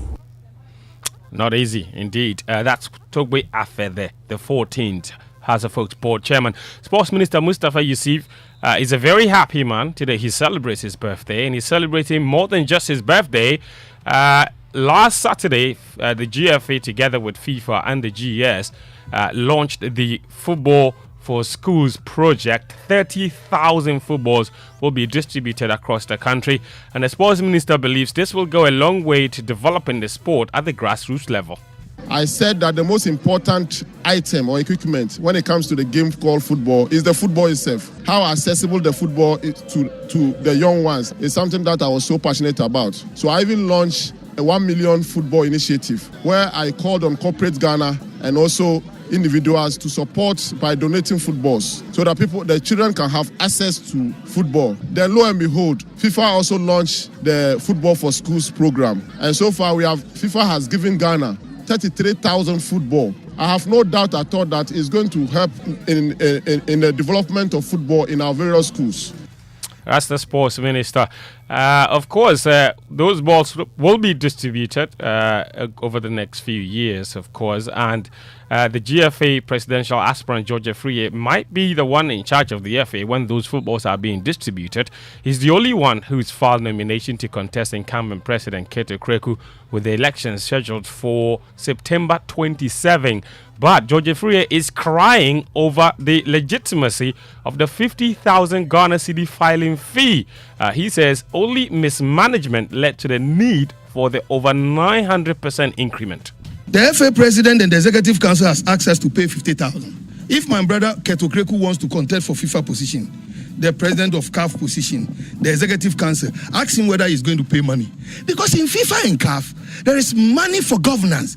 You don't need to pay a filing fees. But here in our situation, the FA found it prudent that no, we need organizational costs, so pay 50,000. This explains that there are things you can do in your jurisdiction that does not require the approval of FIFA. That's right. But the 50,000 he has paid. Let's move it on. Ediana FC, they have appointed Yao Champong as the new head coach of the club. The former Elmina Sharks trainer replaces Pakwesi Fabian, who left the club to join Legon Cities at the end of last season. Champong, a former Ghanaian international, has previously guided teams such as Mediama, Elmina Sharks and 11 Wonders. So the clubs are basically recycling the same coaches at the top level. According to GFA Executive Council member Samuel Enim Ado, there's a coaching deficit in Ghana football, which is hindering the country's progress. The coaching deficit is huge. It's the biggest challenge we have now, because you can have the player and the player is not well coached. The talent will go up. Even these days, even in coast leagues, you see coaches doing things that are totally out of outmoded, and they are the ones developing the talent at that level. So it's a big problem. Samuel Enimado, one of the young coaches doing well these days is former Ghana international Lai Kingston. He's the assistant coach for Ghana's under-17 side, and he's preaching the adoption of a singular football identity across all levels of Ghana's football.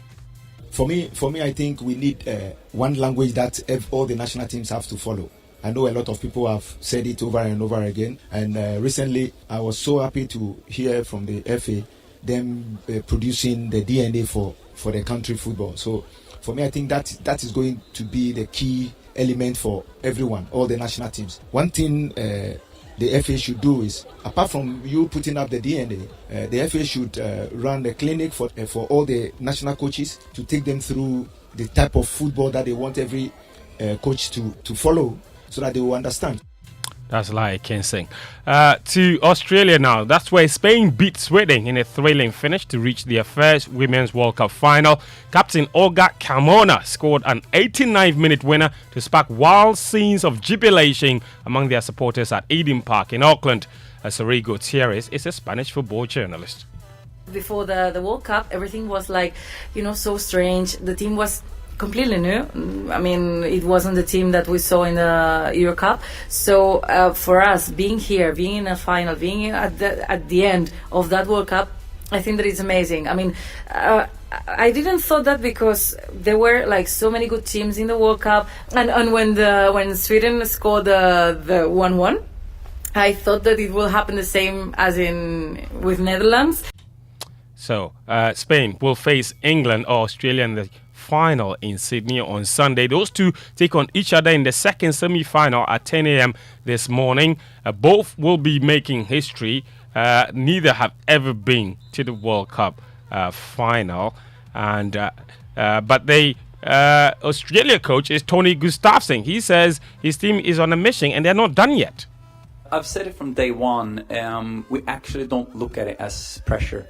We look at it as a privilege that so many people believe in this team, and we feel the support. We're filled with energy every time we, whether it's arriving at the hotel, coming to an airport, going to a stadium, or when we play doing games. It's amazing to see how many people support and believe in this team. All right, so 10 a.m. That's when that game will happen. Australia versus England. Kevin De Bruyne, he could miss the next 4 months of the season as Man City decide whether he needs surgery on a hamstring injury.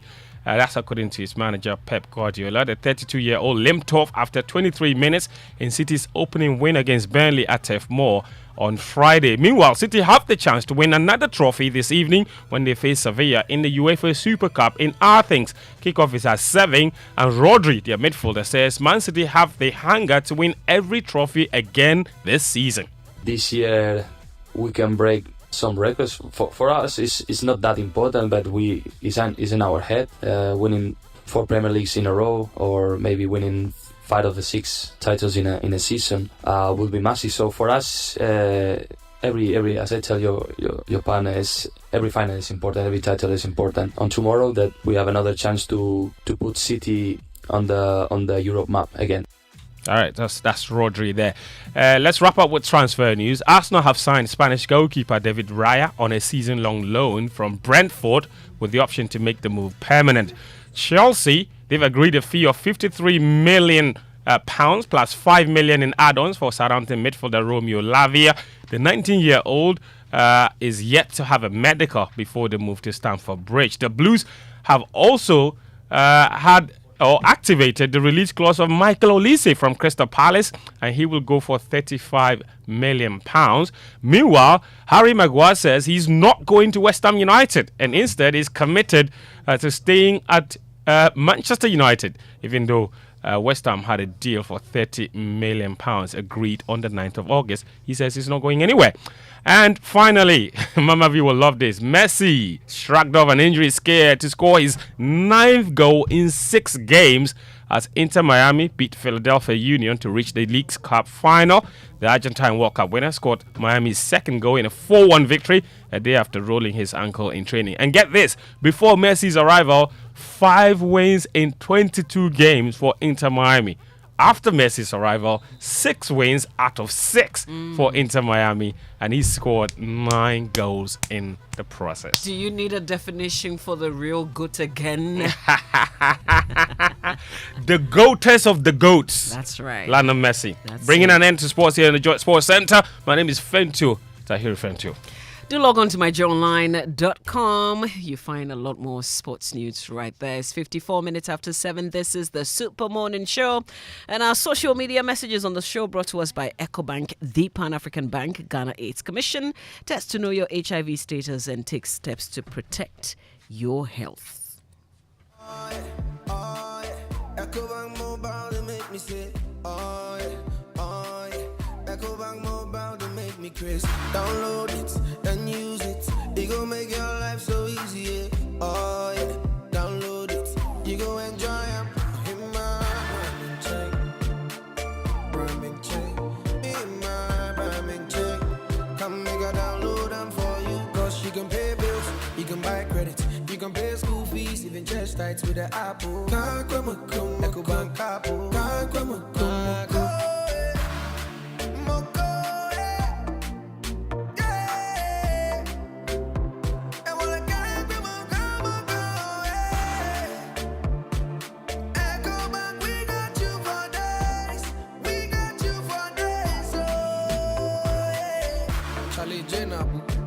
Life is easy with the EcoBank mobile app. You can pay your bills, transfer to and from mobile wallet, virtual card creation, transfer to other banks, express account opening, scan and pay, express cash, all at your fingertips with the EcoBank mobile app. You know, it's 5-star life with EcoBank. Can promise.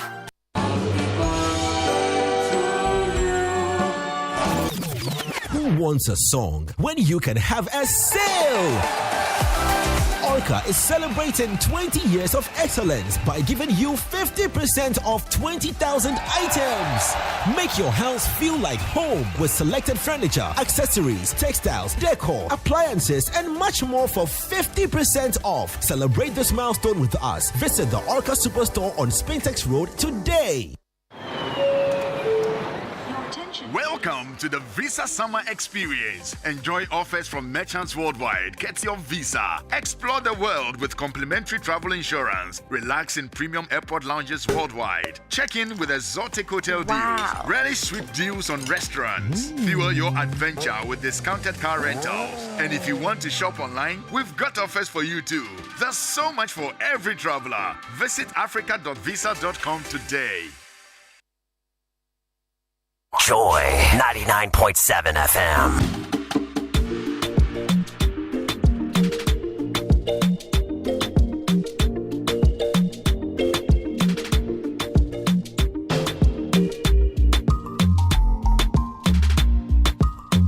Coffee in your cup and joy on the set. The Super Morning Show is always the best bet on Joy 99.7 FM.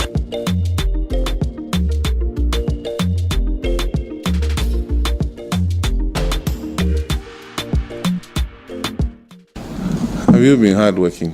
Yes. With Abuboya still on the motorway, can we say he's hardworking? Well, let's answer the questions. Is it hardworking? Chocho is still loading around Accra Mall. Is hardworking? Kole Klote, rubbish around Graphic Road. Hardworking?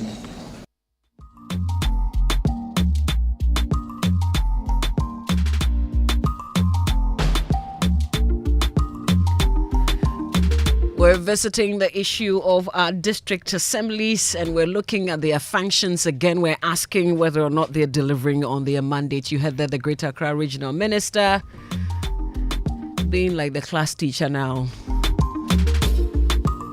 with the heads of these assemblies. More to come here on the Super Morning Show, but our social media messages brought to us by EcoBank, the Pan-African Bank, Ghana AIDS Commission. Test to know your HIV status and take steps to protect your health. Now, every day people face different emergencies, police emergency, fire emergency, medical emergency, you name it. But many Ghanaians don't know their emergency numbers. Well, here's one you'd always have to remember, star 770 hash. Star 770 hash is the new EcoBank money emergency number. Star 770 hash gives you instant access to loans, funds transfers, utility bill payments, airtime and data purchases, and so much more. You don't need internet for this. Just dial star 770 hash. No need to panic in any money emergency situation. EcoBank will always come to your rescue. Dial star 770 hash now for solutions to your money emergencies. EcoBank, the Pan-African Bank. And Franco Trading has now taken delivery of CCTV camera with on-screen display menu and easy configuration, chest freezers and refrigerators, washing machine. Also in stock, all types of phones and accessories, smart TVs 32 to 55 inches, Franco air conditioning as well. Enjoy up to 40% discount online in all the shops nationwide, all Franco Trading shops nationwide. Download Franco Trading app on Play Store, visit francotrading.com, and don't pick their number on Google. Franco Trading says if you want to get in touch with them, please call them on 0246 422 338 or 0555 939 311. Remember, Franco Trading Enterprise, still phone papa fie. Takes us to 8 o'clock. Let's bring you the Joy Business Minute, brought to us by Consolidated Bank Ghana, CBG. We stand with you. Hello, welcome to the Joy Business Minute, brought to you by Consolidated Bank Ghana. We stand with you and McDan Aviation, your dependable private aviation solution. Value-added tax collections have seen significant growth of more than 90% year-on-year over that of 2022. That's according to data from the Ghana Revenue Authority. Ghana's savings from crude oil exports since it started producing oil in commercial quantities has declined marginally. The Ghana Petroleum Fund's report showed that it dropped to $1 billion ending June this year. As the National Labour Commission prepares to begin hearing on the dismissal of some 3 workers of Sunan Asogli today, the Ministry of Employment and Labour Relations is upbeat about a positive and sound outcome on the matter. And inflation in the UK dropped to 6.8% in the year to July from 7.9% in June, according to the Office for National Statistics. And that's the Joy Business Minute, brought to you by Consolidated Bank Ghana. We stand with you and McDan Aviation, your dependable private aviation solution. It's the most action-packed breakfast show in town. The hottest music, the best giveaways, the great interviews, and all the laughter and fun you can imagine. Don't miss the Super Morning Show on Joy 99.7 FM. It's the best breakfast show in town.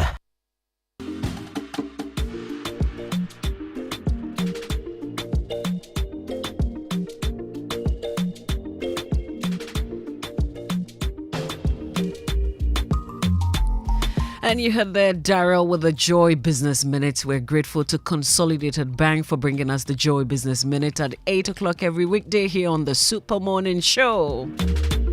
We've got our big stories coming up today. Have you been hardworking?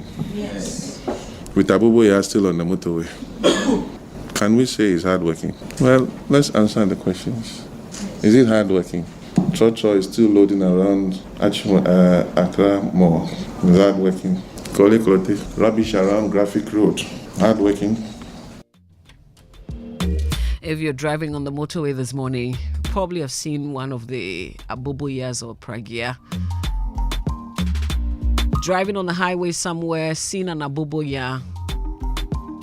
They are not supposed to be there.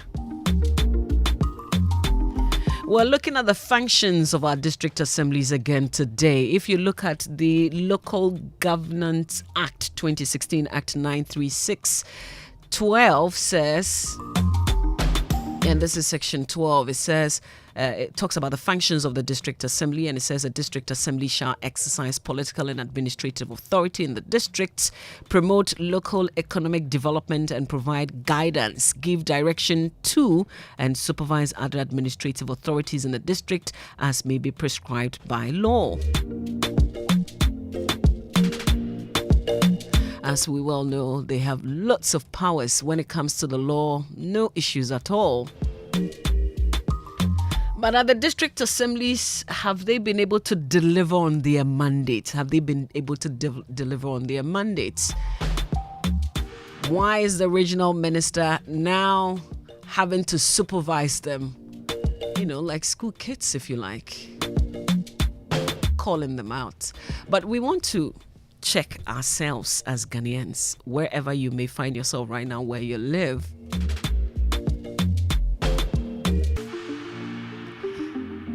If there are refuse things in places that they are not supposed to be, like we've been talking about the Abubuya, for instance, because they are such a nuisance, especially when you find them on the highway. They are not supposed to be there. So why is the assembly just sitting and watching? We will talk about this matter here on the Super Morning Show. Always grateful to Vodafone Feather Together, latest from your partner for life. Belmonte by CPL developers the ultimate luxury experience. And Access Bank, your number one remittance bank. Access Bank, more than banking. Please send your WhatsApp messages to 055 1111 997 and send us your messages on X as well with the hashtag JoySMS. If you're just wondering, I'm talking about your tweets. It's X now, at the hashtag JoySMS. This is the Super Morning Show. Let me tell you about their demo promo, which is ongoing, getting exciting. Don't miss an opportunity to cash out in their demo promo. Purchase airtime or bundle with 5 Ghana cedis or more and receive up to 20% cash back in your Vodafone Cash wallets. Also participate in the Vodafone Demo Dance Challenge and stand a chance to win amazing prizes. You stand a chance of winning some earbuds and phones from Samsung. All you need to do is post a video of yourself on social media, dance into the signature demo song and tag Vodafone. Keep reloading in their demo promotion and win big. Vodafone, Feather Together. If you're looking for 1, 2, 3 L-shaped sofa crafted to the finest details and available in various colors for your home, office or hotels. If you're looking for sofa that will give you comfort, one that's durable, of good quality, has got perfect finishing, then you know the destination should be Latest Foam, right? Latest Foam is your one-stop shop destination, whatever your choice, and most importantly, I keep saying, your budget, especially in these times. Buy from the best, not the imitated. Buy Latest Foam. Remember, Latest Foam is your partner for life. And welcome to Belmonte. That's where luxury meets comfort. If you're in the market for a home that combines class, convenience, and comfort, then look no further than Belmonte. Belmonte is in East Legon, off Lagos Avenue. They've got apartments, first class, luxury cutting edge finishing. Whatever you're looking for, an executive studio suite, a cozy 1-bedroom apartment, a spacious 2-bedroom apartment, or a custom villa, they've got it. Belmonte also offers a range of top-notch facilities to relax and keep you entertained. So why wait? Take the first step towards your dream home. Sign up for the 3-year payment plan and own your property today.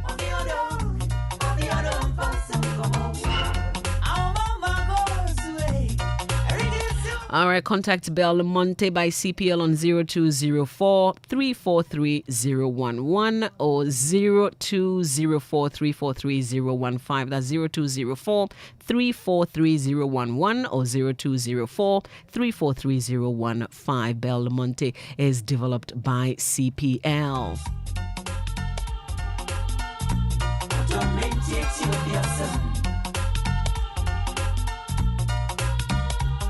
On the show this morning, we've got our friends talking to us about Transfer Freedom Bank accounts. I'm sure you're wondering what that is, right? Something that you would like. Transfer. More of that coming up here on the Super Morning Show. It's 8 minutes after 8. This is Joy 99.7 FM. Reach us on WhatsApp 055 1111997 and X with the hashtag Joy SMS. Hey, you ever buy credits where you get up to 20% of your money back before? Like I tell you about Vodafone's demo promo. See, anytime you recharge a demo, you get up to 20%, whether it be short code or your Vodafone cash wallet, or you don't use credit transfer to your number or someone else. And now you be high tech, so you don't use my Vodafone app or any payment app. However you do, Vodafone go send you up to 20% cash back. Into your Vodafone cash account. We'll reload it, but then you enter. Top up your airtime with 5 Ghana cedi or more in Vodafone's demo promotion and receive 20% of your money back straight into your Vodafone cash wallet. Recharge and cash out in the Vodafone demo promotion. Vodafone, further together.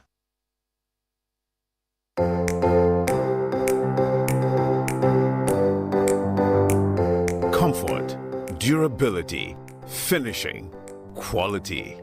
Choosing sofas and beds for your home, office or hotel couldn't be easier with an exclusive range of sofas and beds in various designs and colors from latex foam. There is so much choice whatever your budget.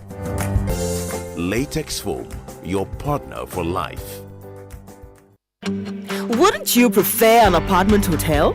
One that offers the utmost convenience of a boutique hotel while offering the idyllic comfort of your own private home. Oasis Park Residences offers luxury studios, 1, 2 and 3 bedrooms both for short and long-term rental at competitive rates. Our sky swimming pool, gourmet outdoor restaurant and a fully equipped gym rest on a breathtaking rooftop with panoramic views of the city. Oasis Park Residences, located at Shiashi Tetekwashi, 10 minutes from the international airport, is the ideal place for all your accommodation needs. Why don't you give us a call on 020-4343-009 or visit our website at oasisparkresidences.com to make your reservations. Oasis Park Residences, more than a home. Finally, we don't get the answer. For the people who want make it transfer around the world to Africa. Access Bank don't upgrade the matter for all of us. Whether na Ghana CD, Abina Naira, Gambian dollars, Zambian kwacha, the money go enter.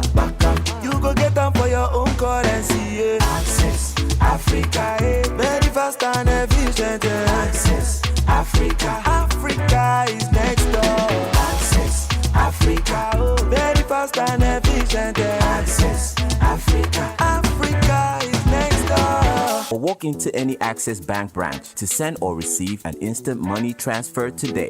Africa is next door. Access Bank, more than banking. A bank that supports you.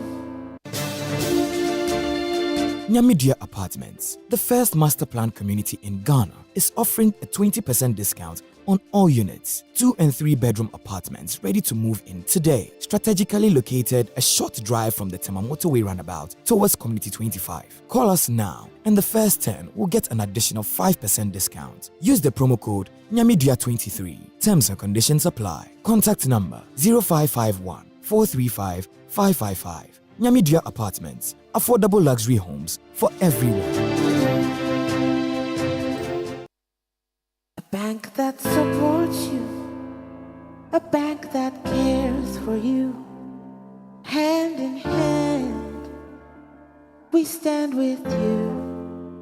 So lift your head up. Big dreams are waiting. We'll walk with you wherever you go. Where all your dreams come alive. CBG will make you smile. We will rise with you.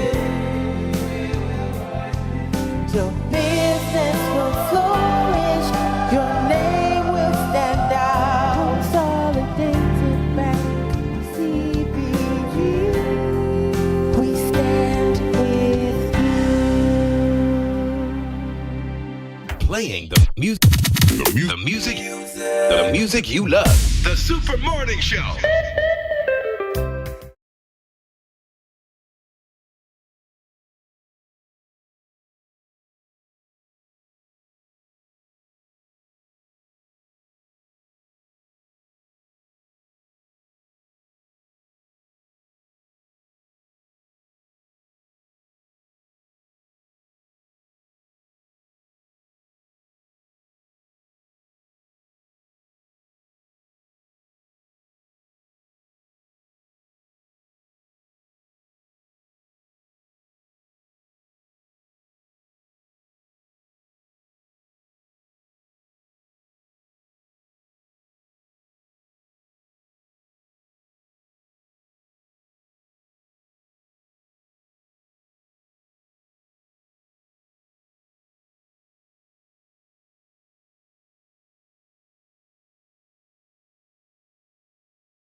The lock to open the door and walk into your own little piece of paradise. Well, with a mortgage from ABSA, you get to enjoy that feeling over and over again in your home. If you're a salaried worker, you can borrow up to 5 million Ghana cedis at fixed or variable interest rates and pay back your loan over a period of 20 years. Discover how to get things at absa.com.gh. That's Africanacity. That's ABSA. Terms and conditions apply. Party should be arrested immediately. The contractor, all those working here must be arrested immediately. It doesn't make sense. Look at this. Look at this. And you destroy the road. Without the consent of the road. You destroy the road, the public road. In which country can this be allowed? In which country can this be allowed? In your own country, can anybody do this? It's madness.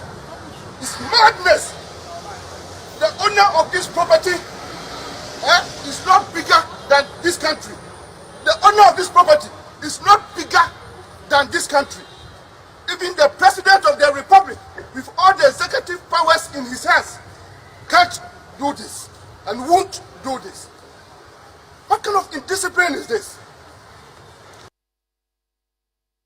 You know the tax.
.7 FM. So I was telling you about Transfer Group Limited and the fact that we'll be joined by the Chief Executive Officer, Ryan Romeo, and Dr. Olusiji Sanya, who's Chief Finance Officer of Transfer Group Limited UK. Good morning, guys, and thank you very much for joining us. Good morning. Pleasure to be here. Great. I'm not happy that you support Arsenal, Ryan. Well, it's the best decision I've made in my life. So, which one is the best decision? Well, transfer then Arsenal. So, you support Arsenal. Big Arsenal fan, yes. Sir. Oh, okay. Let me just do a thing. Okay, you won the Premier League. The last time was 20 years ago. Well, we finished above your team. I think it was United the last 2 years now. And no. Don't think about finishing above us. I'm just asking a very simple question. I mean, I set my own questions, and my question is that the last time you won the Premier League was about 20 years ago. Yes, but we look to the future. So you're doing well now. You're doing well now. Maybe you can win something. Yes. Anyway, let's get into conversations about transfer. I've been reading about the Freedom Bank account, and the question is, first of all, I like the name Freedom Bank account. What it is it a mobile app, or what exactly is it? Please educate us on it. Yeah, sure. So the Freedom Bank account is a product we released in February, and the core function of the product is to grant global access to Western banking infrastructure. So multi-currency banking in GBP, USD, Euros, and to give Africans the chance, even those who have no residency in the UK, for example, direct access to a full UK banking platform with a fully fledged account, all the access that one could want, I guess. So that includes standing orders, direct debits, instant payments through UK Faster Payment, insured chaps, deposits. backs, and of course FSCS coverage of deposits, which protects bank deposits up to £80,000. So those are the things a user would get on the Freedom Bank account. Okay. And we'll get into the clarification bit shortly, but help us understand why you chose Ghana to launch your Freedom account. How many countries do you operate in currently?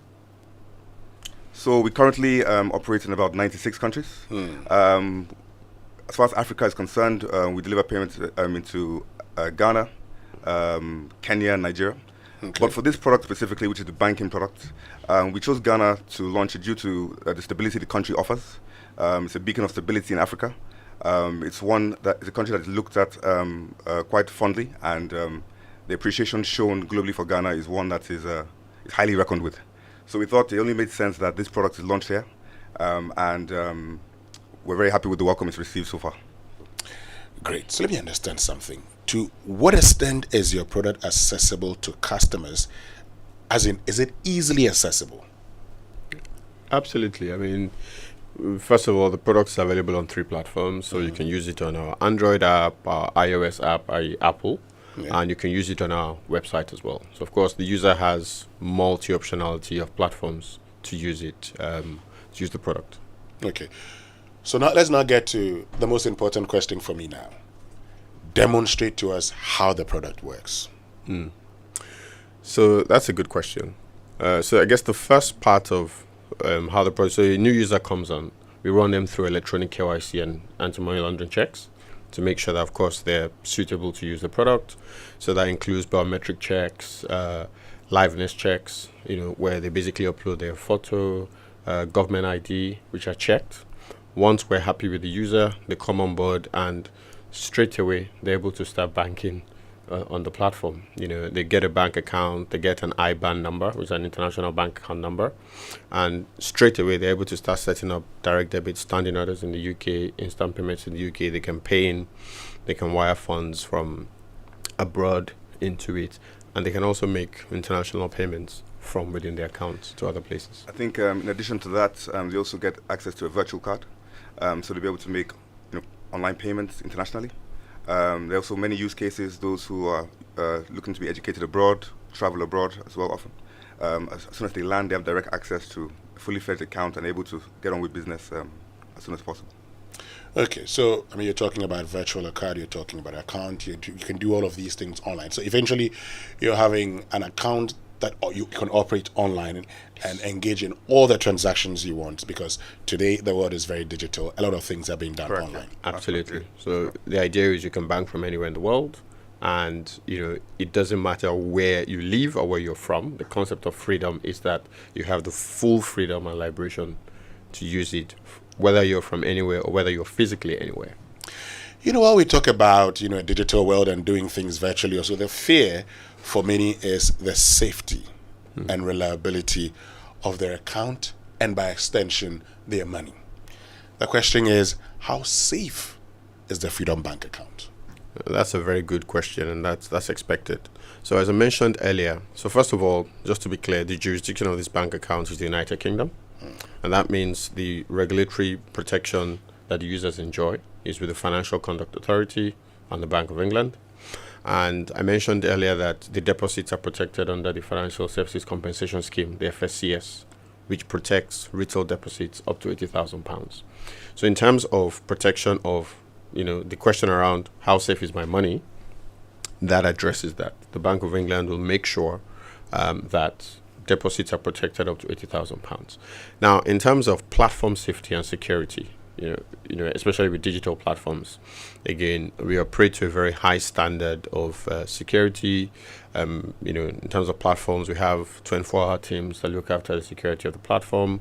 We follow global best practice, and obviously this is regularly checked and tested as well. Great.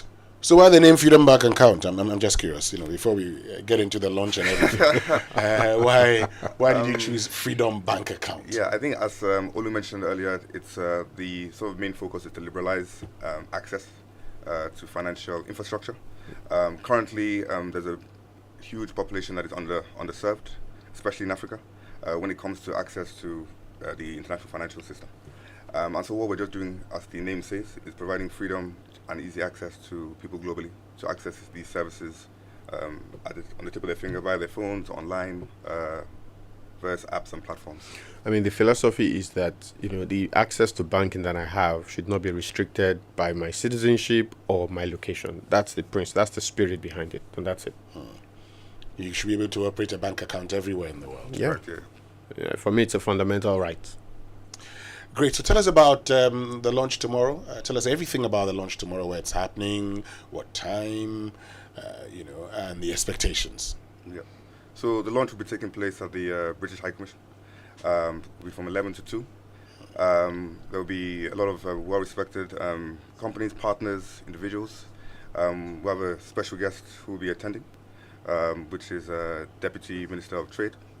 And we're also looking to have, obviously, the High Commissioner, Deputy High Commissioner, who will be co-hosting as well. The aim is to provide more detail as to what the product and the future of the product is to hold. We'll be going through a presentation, taking questions from the audience, and also networking with the local fintech community here, the business community, the media, and trying to understand, the actual environments we're in and what we can do to promote business here. I think most importantly, one of the things about freedom is that is core to the ethos of the product is partnerships.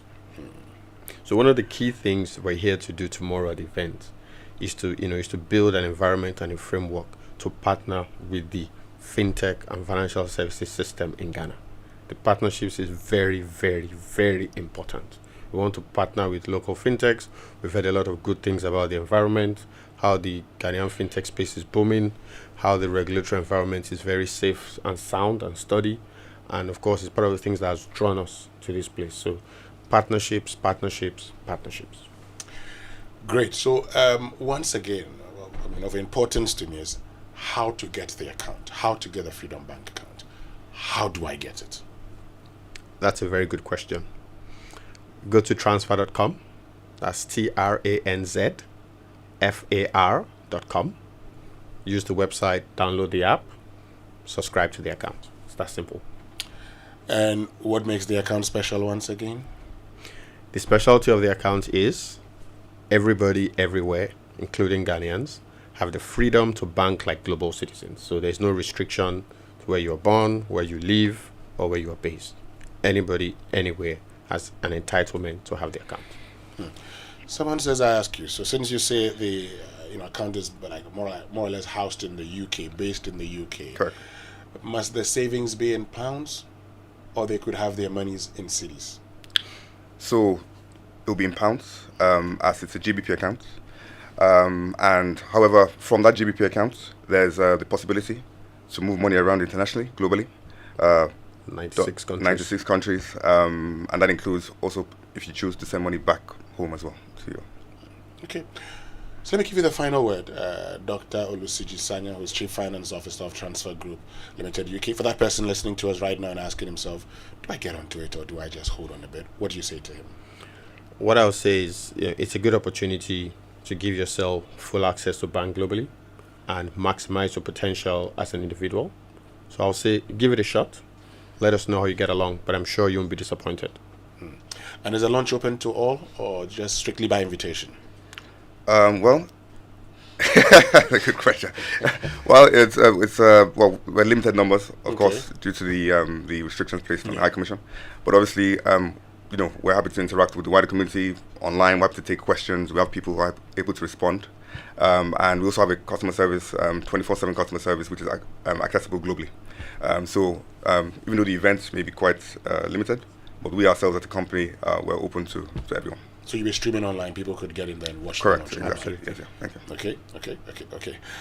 All right, thank you very much, Ryan Romeo, who's Chief Executive Officer of Transfer Group Limited UK, and to you, Dr. Olusiji Sanya, who's Chief Finance Officer of Transfer Group Limited UK. Do you also support Arsenal? The passive support. I do. Oh no. Anyway, don't mind my producer. He doesn't support any team. He used to be with Chelsea and moved to Liverpool. And when Chelsea played against Liverpool, he said he was supporting Chelsea. Lord. Thank you. jiggy. No, no.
Contractor, all those working here must be arrested immediately. It doesn't make sense. Look at this.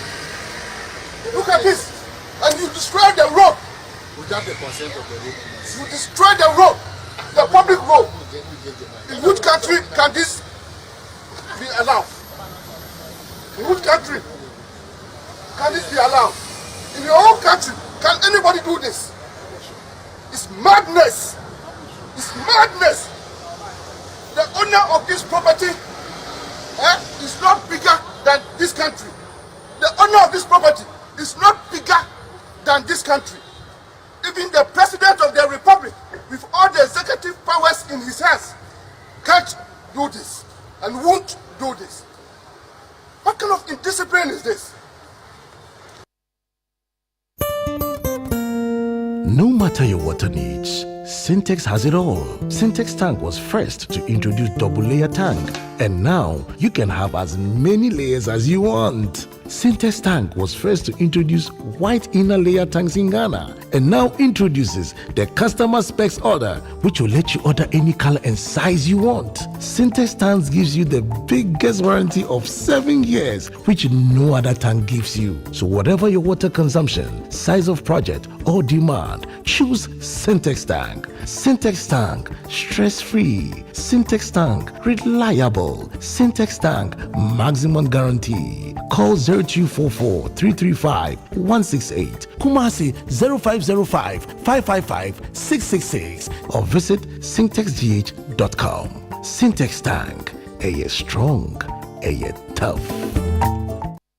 Your search for a distinctive university to attend is now over. I introduce you to Heritage Christian College, located at Amasaman behind the Olympic Stadium, affiliated to KNUST and UCC, and accredited by the Ghana Tertiary Education Commission. The university offers Bachelor of Business Administration programs with options in accounting with computing, marketing, accounting, human resource management, business information technology management, entrepreneurship and technology innovation, Bachelor of Science courses in information technology and information security, nursing, and a Bachelor of Theology. We offer student entrepreneurship training with financial support. The entry qualifications include WASSCE, SSCE, GBCE, HND, and diploma in relevant fields. Mature entrants can also come if they are 25 years and above. We also offer 12-month Master of Science programs in accounting and taxation, accounting and finance, and human human resource management. Contact us on 0547 777 731. Heritage Christian College, a university educating compassionate entrepreneurial leaders. Coffee in your cup and joy on the set. The Super Morning Show is always the best bet on Joy 99.7 FM. Welcome back, and thank you very much for staying with us here on the Super Morning Show on Joy 99.7 FM. And this morning we've told you we're talking about Ghana's decentralization process, and we're privileged to be joined by a governance expert. Of course, you know him as the Director of the Institute of Internal Auditors, but he's also a lawyer, chartered accountant, and a governance expert. He used to be the Dean of Graduate Studies at the Institute of Local Government Studies, Dr. Eric Odrosai. Good morning, Doc, and thank you very much for joining us. Good morning, Winston, and thank you for having me. Great. Before we start the conversation, listen to the Greater Accra Regional Minister, Henry Korte. Have you been hardworking? Yes. With Abubuya still on the motorway. Can we say he's hardworking? Well, let's answer the questions. Is it hardworking? Chocho is still loading around Accra Mall. Is hardworking? Kole rubbish around Graphic Road. Hardworking? AMA. Kimbu, Chudu, everywhere, rubbish, hardworking. I want us to mark ourselves. Honorable Abana, Agbogbolshi has been turned into a refuse dump. Is it hardworking? Are you aware? The place we cleared, the people are still dumping refuse there. They have stopped. Since when? I can't hear you. Last month. Do you know the dates we did this exercise at Agbogbolshi? 2 years. And it took you last month to stop them from dumping refuse. I'm not too excited about coming to read hard work. Yeah. Lejokuku Ladadekotopon, Ashaman, Tema West. We talked about Abubuya on the motorway. They are still plying the motorway. They are. I also West Wogon. They actually Accra Mall. It's like that. In fact, Lada Dekotopo, just in front of ex-President John Mahama's house, somebody has started selling onions and tomatoes. Unbelievable. We are fighting over who collects revenue at Palace Mall. And as the contractor continues to work, the median has become a place for organizer, trotro, mechanics. Every day I talk about it. MCE is not feeling well every day. So how do I read the speech? So, Dr. Odrosai, that's the Greater Accra Regional Minister asking his MMDCs, are you working? And the question is, are the district assemblies delivering on their development mandate? Dr. Odrosai. Thank you very much, Winston. I think hearing the Greater Accra Regional Minister speak, that is how a leader should speak. He's speaking the truth. He was putting his chief executives on the chopping board, drawing their attention to what exactly they have been engaged to do. That is what I would expect all regional ministers to be doing. We should not be sitting in our offices. We should go out there and get people to do what they need to do. Secondly, chief executive should not even have allowed the regional regional minister to get to them at this level, because the Local Governance Act is clear on what every chief executive and every metropolitan, municipal, and district assembly is supposed to do. The essence of our decentralization is to bring governance, and not only governance, but good governance closer to the people, so that the president will be free to concentrate on core, serious national issues. The regions are expected to coordinate this development. Unfortunately, the story the regional minister is telling us is the situation on the ground. But all is not lost. I think that we have to cracking the whip, and we have to crack it harder Before we crack the whip, Dr. Drosai. All of us have. Dr. Drosai, before we crack the whip, you've made reference to the law. The law is clear. It says the district assemblies are responsible for the total development of their districts. They are responsible for infrastructure also. Why don't we see these things in our districts? Two things, Winston. One, the assemblies are expected to mobilize adequate resources to support what central government brings to them. Two, it is about leadership, because the name chief executive was not given to them for nothing. When you look at the historical antecedents of our local government and decentralization system, chief executive is expected to manage a local area like a business to bring development, like you said. So it is also an issue about leadership. Now, if all chief executives will not armchair chief executives and move out there and see what is happening and then take action, we will not be where we are today. Apart from that, we also have assembly members whose duties include giving feedback to the General Assembly, even if the chief executive does not know. So what I think should happen is that the blame should be on the chief executive because they are leaders, but I think all the structures should be whipped into action. This is not to say that all of them are culpable. In fact, some chief executives are doing their very best to put their assemblies on good footing. Others are also doing armchair administration, and that is how come some are suffering, and it will have to take the regional minister to come and crack the whip. Talking about leadership and talking about resource mobilization, yes, you're right, but is it also not the case, for instance, that even in the law, there's a provision where government transfers, a key aspect of fiscal decentralization, you have the minister able to determine in Accra how certain funds should be used, and sometimes taking these funds and using them on behalf of district assemblies? Doesn't that in itself prevent them access to funds which they so badly need for the development of their localities? Okay, let me clarify that bit. The minister does not take funds in Accra. The minister does not direct areas where funds are supposed to be used. Within the Local Governance Act and the Constitution, the minister, working with the administrator of common fund, provides what we call guidelines. And this guideline is expected to guide in the utilization of the common fund. Now, the guidelines are areas of development that have been agreed upon. There are two areas. There are generic areas that are needed across the country, and there are locally specific areas of need of the respective assemblies that are supposed to be in the guidelines.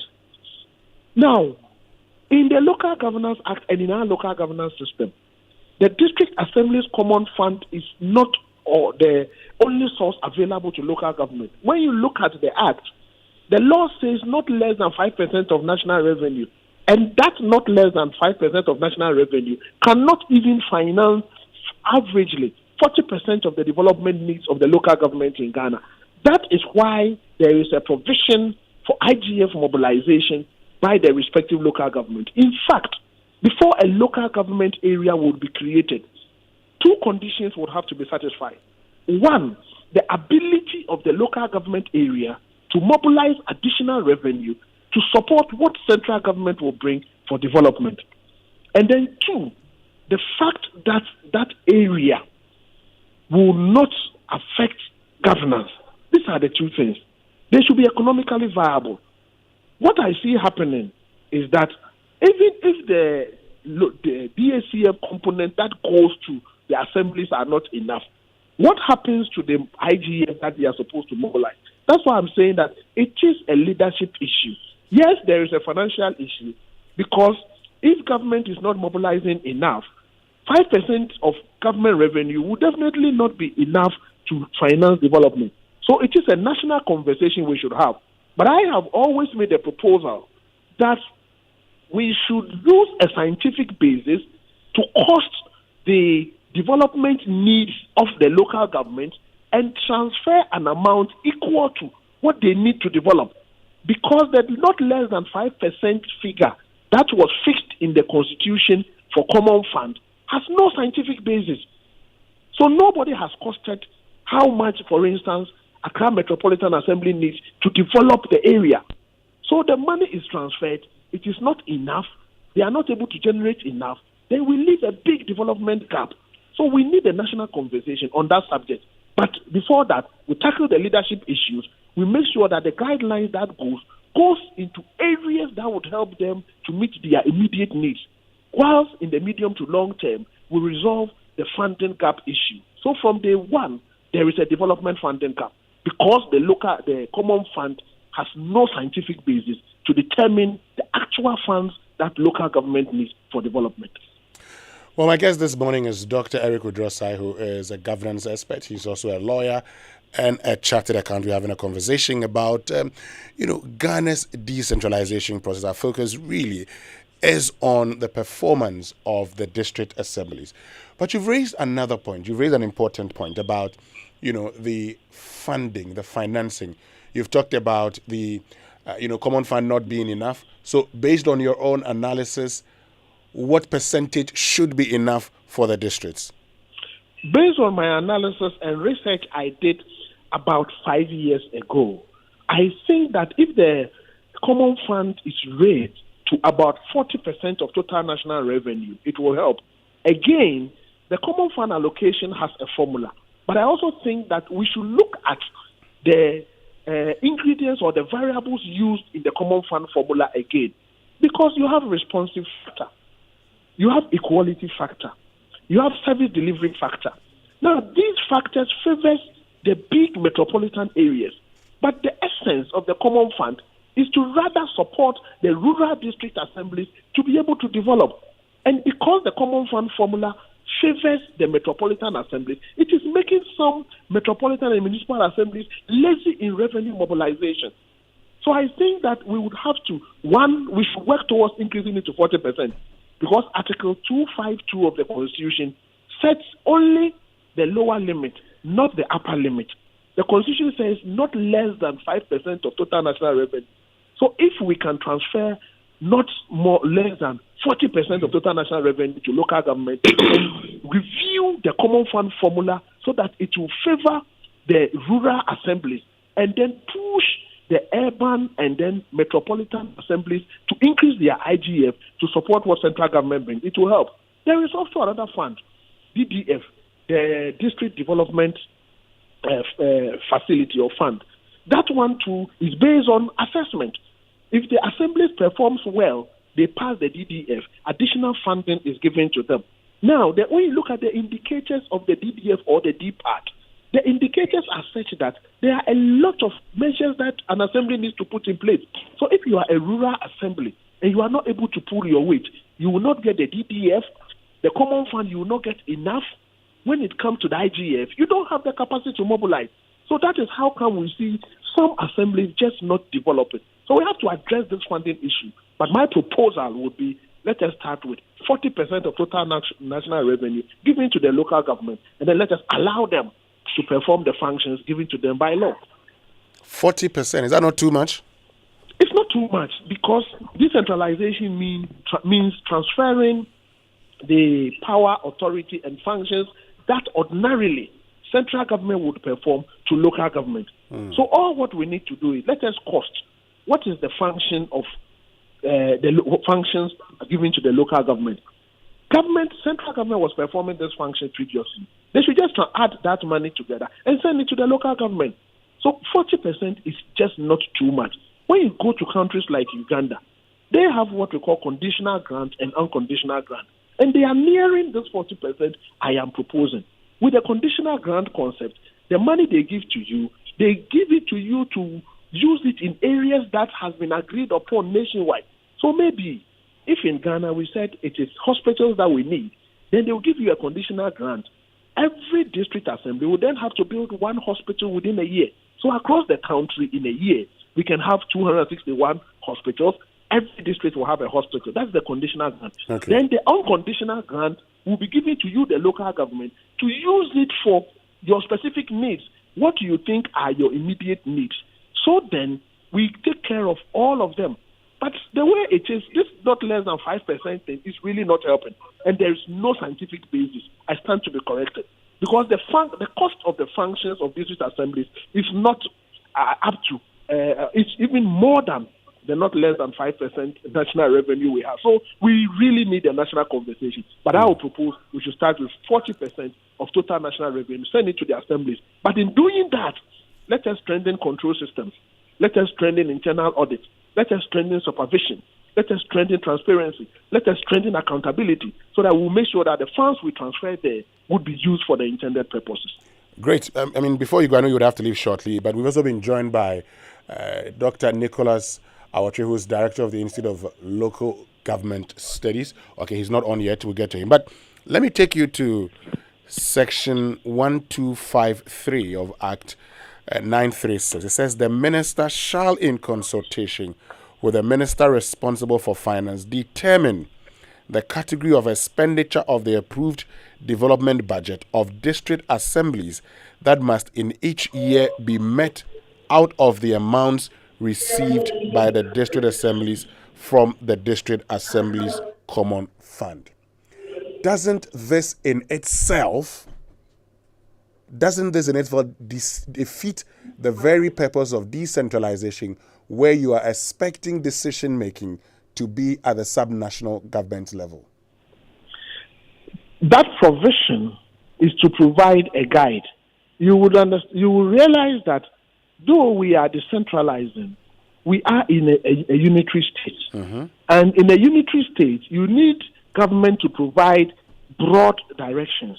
The specifics are indicated by the respective assemblies. In fact, by the nature of our decentralization, we operate national level ministerial realignment, we operate regional level deconcentration, which gives the regions some powers, and then the local governments are devolved units to be able to implement approved general development decisions of the country. So what the provision you just read means is that the minister responsible for local government should provide guidance to the local government so that the local government will spend their resources in areas that will not defeat national objectives. In fact, when you look at the whole system, the assemblies have the right to develop their own plans, but it will be based on a nationally agreed broad planning area provided by the National Development Planning Commission. And the minister is expected to make sure that the resources are allocated to some of these areas. So it does not, in my view, defeat the purpose of decentralization. It provides guidance. So when people are talking about decentralization, they should look at decentralization within a unitary state and decentralization within a federal state. In our case, we are a unitary state, so national guidance is very important without undermining the autonomy of the local government to identify their development needs. Yes, but you see, if you look at the national planning systems, we're talking about devolution even at the district level. This says the minister shall, in consultation with the minister responsible for finance, determine the category of expenditure of the approved development budget of district assemblies that must in each year be met out of the amounts received by the district assemblies from the district assemblies common fund. While your development plan is in place, yes, the minister shall determine also how you go about it, isn't it? Well, you see, my understanding of that provision is that the minister determine the categories of expenditure. Doesn't mean the minister should determine it outside the approved national development plan. So the minister is just making sure that the categories of expenditure into which or in areas where you spend the common fund aligns with the national vision. And the national vision has been couched or developed as a result of input from even the local government. What we need to do is to make sure that these categories of expenditure provided for in the guidelines for the utilization of the common fund meet with the national aspirations provided for in the National Development Plan. And I see that in most cases it aligns. But this doesn't prevent the local government from also identifying where they want to spend their money. Because you realize that the framers of the law, they were very intentional. Because when you look at that provision, it does not extend to the utilization of IGF. Yes. So what it means is that if the assemblies have IGF, that's when they are at liberty to use the IGF in areas they think they need for their development. But for the common fund, the minister wants to be sure that you use it in line with the national development agenda. Great. I know you'd have to leave us. So, Dr. Eric Udros, I thank you. But we'll make time and have this conversation again. Thank you very, very much. But I think my 40% will have to happen. They should increase common fund to 40% and strengthen accountability and auditing systems within the local government. Maybe we can have a conversation about a tax sharing system subsequently. Correct. Yes. Thank you very much. Thank you. Thank you very much, Dr. Eric Udrosa, who's a lawyer, who is Director General of the Institute of Internal Audit Agency, and is also a chartered accountant. This is the Super Morning Show on Joy 99.7 FM. When we return after these messages, we'll be joined by Dr. Nicholas Awatre, who is Director of the Institute of Local Government Studies. Stay with us. We'll be right back. Coffee in your cup and joy on the set. The Super Morning Show is always the best bet on Joy 99.7 FM.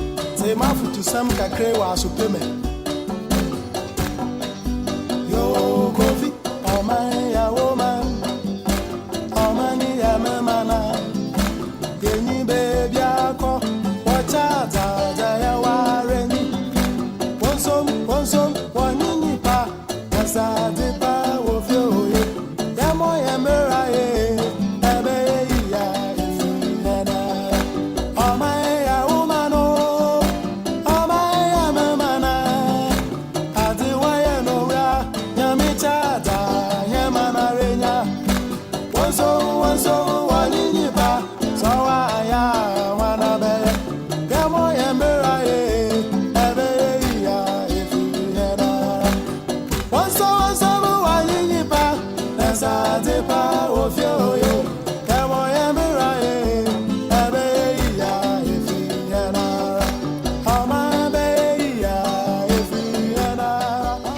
Now let me share my wildlife experience with you at Safari Valley Eco Park. On our arrival, we were greeted by experienced tour guides who took us through an orientation on how best to enjoy the experience. We were surrounded by wildlife from the moment we entered the Eco Park. We saw zebras, sable antelopes, crown cranes, maras, silky chicken, emus, wallabies, deer, ponies, and so many animals. We watched the animals roam freely in their natural habitat, undisturbed by our presence. Our tour guide told us so much about the wildlife, their behavior, and how to interact with them. I even fed them. We also went fishing. Then we took a break to have lunch in the beauty of the open space. All of this fun and activities for a starting price of 250 cedis, and it's free for children below 6 years. As the sun began to set, it was time to go back home, but not before our sunset dinner by the campfire. We've had a thrill of a lifetime, and I can't wait to visit again. Safari Valley Eco Park, bringing you closer to nature. Are you tired of struggling with bad financial situations? At Quick Credit, we understand the difficulties that come with transitioning to a better one. That's why we're here to simplify the process for you. With loan facilities from 1,500 cedis upwards, all you have to do is call, and we will take care of the rest. All you need is your national ID. No savings, no collateral, no susu, no deposits, and no account opening required. Quick Credit has you covered. Whether you're expanding a business, starting a new one, facing an emergency like school fees or funeral expenses, or even just in need of a salary loan. What are you waiting for? Call Quick Credit today. 0302 200 390 or 059 692 0833. We do not give loans via the internet. Quick Credit is regulated and licensed by the Bank of Ghana. Terms and conditions apply. Quick Credit. Lending made simple. Are you hoping to start university this October? If you want a British degree from a world-class university at a fraction of the cost, then join Lancaster University Ghana right here in Accra. With a diverse student community, vibrant campus life, and 50% scholarships to support your study, Lancaster University Ghana provides you with a world-class education that creates endless opportunities globally. Don't miss this once-in-a-lifetime opportunity. Apply to join Lancaster University Ghana, where learners become leaders. campus. Admissions are currently open for our October 2023 intakes. Apply now for our foundation and undergraduate programs. For more information, contact us on +233 030 221 8989 or send an email to admissions@lancaster.edu.gh. Lancaster University, Ghana, the only British university campus in West Africa. If you get LPG, let me see your hand. Who are gas? Mr. Menu, I'm not happy with you, cry. Oh, landlord, what is it? Me, what is the problem? How can you allow your wife cook with charcoal and firewood? Don't you know smoke is harmful to your wife?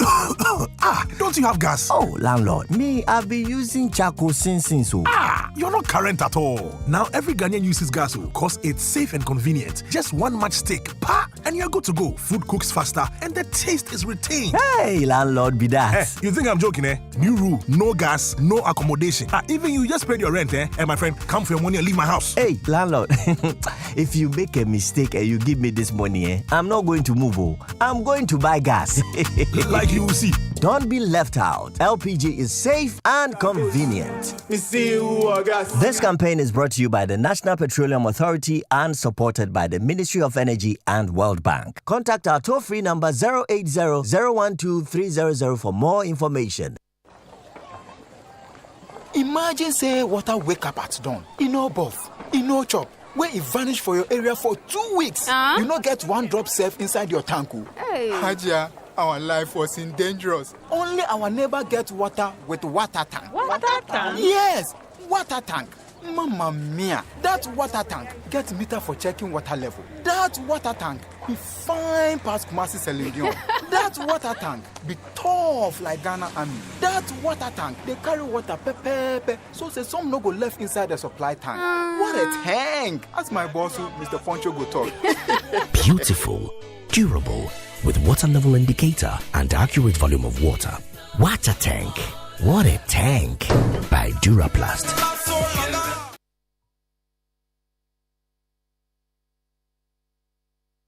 Up. Enjoy on the set. The Super Morning Show is always the best bet on Joy 99.7 FM. Have you been hardworking? Yes. With Abubo, you are still on the motorway. Can we say he's hardworking? Well, let's answer the questions. Is it hardworking? Chocho is still loading around Accra Mall. Is hardworking. Kole Klote. Rubbish around Graphic Road. Hardworking. AMA. Kimbu, Tudu, everywhere, rubbish. Hardworking. I want us to mark ourselves. Honorable Abana. Agbogbolshi has been turned into a refuse dump. Is it hardworking? Are you aware? The place we cleared, the people are still dumping refuse there. They have stopped. Since when? I can't hear you. Last month. Do you know the dates we did this exercise at Agbogbolshi? 2 years. And it took you last month to stop them from dumping refuse. I'm not too excited about coming to read hard work. Yeah. Lejokuku Ladadekotopon, Ashaman, Tema West. We talked about Abubuya on the motorway. They are still plying the motorway. They are. I also West Wagon. They actually Accra Mall. It's like that. In fact, Ladadekotopon, just in front of ex-President John Mahama's house, somebody has started selling onions and tomatoes. Unbelievable. We are fighting over who collects revenue at Palace Mall. And as the contractor continues to work, the median has become a place for organizer, trotro, mechanics. Every day I talk about it. MCE is not feeling well every day. So how do I read the speech?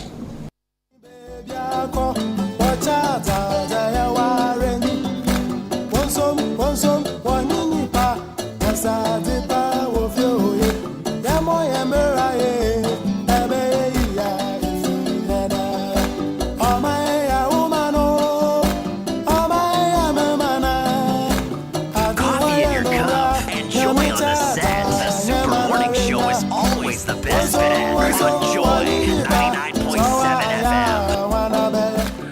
Well, if we don't do it, who's going to do it for us? That's what the songwriter says. And this morning, our conversation is on Ghana's decentralization process, and particularly a focus on Ghana's development. The district assemblies, taxed by the law, taxed by our decentralization process, to be in charge of the overall development of our localities or all our sub-national governments. The question you want to ask yourself is, how well have they achieved this mandate, which the law expects them to deliver on?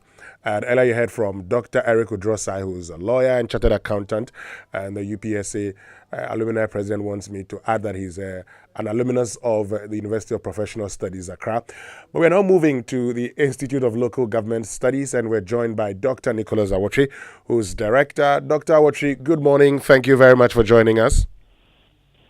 Good morning, Winston. Great. So, Dr. Awotri, I believe you've been, listening to the Greater Accra Regional Minister questioning these MMDCs and asking them, are you hardworking? Are you delivering? The question is, are they hardworking? Are they delivering the sort of development that we expect in this country over the last 30 years of practicing this type of governance system with MMDCs in place under the Fourth Republic? Have they delivered? Thanks so much, Winston. Yes, I think listening to the Greater Accra Regional Minister, I think was good. He showed a leadership, and obviously we don't expect chief executives and to be sitting in their offices and expecting that the work will be done. So it was a great move, and I expect many of these to happen. But the work of the assembly will have to be delivered by both the politician and the professional staff. These are two people who work at the district level. So the professional staff have responsibilities to ensure that those services are delivered, and there are a number of services that the law and our policies have given to local government to deliver. Basic services are the responsibilities of local government. Yeah. And so if you ask whether we have delivered basic services, obviously every morning when you listen to news and you listen to citizens complaining about services not being delivered with Abuboya on the highway, with the refuse dump all over the place, then people have reason to doubt whether we have delivered. But we have also not delivered the way the citizens expected, because we are also constrained by a number of factors, resources, powers, accountability. And some of them are issues that are constrained by the law that establishes local government and what the people can do and cannot do. What assemblies can do and cannot do are determined by the Constitution and the Acts. And we have serious constraints in these laws. Okay. Attempts over the years to reform have not been successful. And so we are challenged. When it comes to resources as well, we are also constrained. If you go to many districts currently, they are struggling with resources from either inadequate transfers to the local government or the professional staff not able to collect what we call the local generated revenue areas. They have not been. And so we have challenges all over, even powers for them to do their work. Recently, I was in an assembly, delivering, training program, and we're encouraging them to mobilize revenue. The officers told us that they, in the past 3 years, made laws, local bylaws to collect specific revenues. And, a central politician, who's a member of parliament, said that they should stop that. And the professional staff stopped. This was a law that had been passed by the General Assembly. But the MP cannot do that. Making body. But it was stopped by a central politician. And instead of the professional staff going back to the General Assembly to either repeat the local law or to stop it or to even reform it, or they didn't. And they also stopped. So we have all sorts of challenges at the local level. And so because of that, yes, we have not delivered in a number of areas. But to what extent can you blame the local governments? You see, basically, and I'm happy you mentioned the issue of decentralization. Decentralization is the key policy that determines what assemblies can do and cannot do. Sure.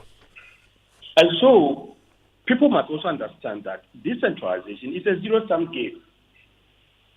What is transferred to local government to do means that central governments have lost that. And nobody wants it.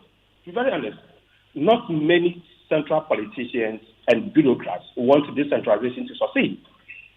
So, in as much as we are practicing decentralization, there are situations where powers and resources are also taken away from local government. So, there's a whole lot of challenges that are facing local government, and we need to have conversation in this country about decentralization in local government. Okay. I mean, I'll get back to you. We'll have that conversation. Dr. Nicholas Awatri, who is Director of the Institute of Local Government Studies. But let me tell you about Safari Valley EcoPark that is introduced the Safari Wildlife Experience by creating an environment that fosters the harmonious cohabitation of forest, water, humans, wildlife such as zebra, sable antelope, llama, wallaby, fallow deer, Patagonian mara, and many others, where everyone can come and experience these majestic creatures at a starting price of 250 Ghana cedis and is free for children up to 6 years. It's only an hour's drive from Accra. It opens from 6 a.m. to 8 p.m. each day. Visit Safari Valley EcoPark with your friends and family today for the thrill of a lifetime. For more information, visit safarivalleyresort.com. Check out Safari Valley on Instagram or call 0596 914394. So it's all of the Premier League all on DSTV. Catch all the goals, moments, clashes, derbies, and drama. Make sure to stay tuned to all of Rashford, Haaland, and Saka. Watch it all unfold live in HD with the option of our exciting commentary in 3. All this on the package of your choice. No one else offers all of the Premier League but DSTV. Get your DSTV decoder with 1 month compact subscription for 299 Ghana cedis and add a satellite dish for 100 Ghana cedis. Or stay connected on star 759 hash to enjoy it all. DSTV, it's your moment. Okay, so let's get into our conversation again. Let's get back into the conversation on decentralization and an assessment of the performance of our district assemblies. And this morning, we're joined by Dr. Nicholas Awatri, who is Director of the Institute of Local Government Studies. And we've also been joined by Kwesi Jonah, who is Senior Research Fellow at the Institute of Democratic Governance, IDEC. Mr. Jonah, good morning, and thank you very much for joining us. Thank you. Great. Welcome. So let me get your views also, your preliminary thoughts on... the line is it better now? Can you hear me? Your line is not clear at all. I'm trying. Okay. Hello? Is it better now? Can you hear me? Yeah. You can hear me. Okay. So I was asking for your initial assessment or thoughts on our decentralization process. You think it's working? Is delivering the kind of development we expect from it? Well, okay. Thank you so very much. The decentralization system, if it was performing very, very well, would be excellent for the people, because this is the level of government where basic public services are delivered to the people. Education, health, sanitation, and so on and so forth. But unfortunately, we have tried this system for well over 30 years, and the people are not very happy about the results. I think in 2021, the Center for Democratic Development, PDD, Ghana, conducted a survey in which they asked the people, is the local government system serving you? And close to 78% of the people said the system is not working. And we all know that the system is not working. So this is the level of government which could help the people access basic services. But unfortunately, the majority of our people think that the system is not working. Why is the system not working? A lot of reasons. if you talk to the people in the local government system, they say the system has very serious financial problems. You know, they rely basically on a central government grant called the District Assembly Common Fund. Yes. And this fund, according to the law, not less than 5% of total government revenue should go to them. Unfortunately, this is not working. People who have done an analysis of the actual amount that has been going to this assembly claim that over the past 5 years or so, it's just about 3% that has been going. Second, it doesn't go regularly. It's supposed to be delivered every quarter. All the assemblies complain that it doesn't go regularly. Third, many of the assemblies could depend upon property rates. The bigger assemblies, metropolitan, some of the municipal assemblies could depend upon property rates. At the moment, I think the collection of property rates has been privatized, and it's affecting the amount of money going to the assembly. So they face so many problems, and there are other political problems associated with the running of the assembly. We'll come to the political problems shortly, but let me get back to you, Dr. Nicholas Awatri, because earlier you talked about the constraints. You've talked about the law. How does the law become a constraint in the performance of the functions of these district assemblies, Dr. Awatri? Yes. There are various sections of the law that constrain, and I want to restrict to the political side. Article 55, subsection 3, which does not allow political parties to play a role, is a major concern. The section that also does not allow DCEs to be elected directly by the people, but appointed by the president, is also a constraint to that aspect. And so you have a situation where the chief executive, who should have the powers and should be the representative of the people, is a representative of the central government. You understand? The law makes the chief executive representative of the central government. So he represents the central government. And in that case, his allegiance and accountability are all up to the center.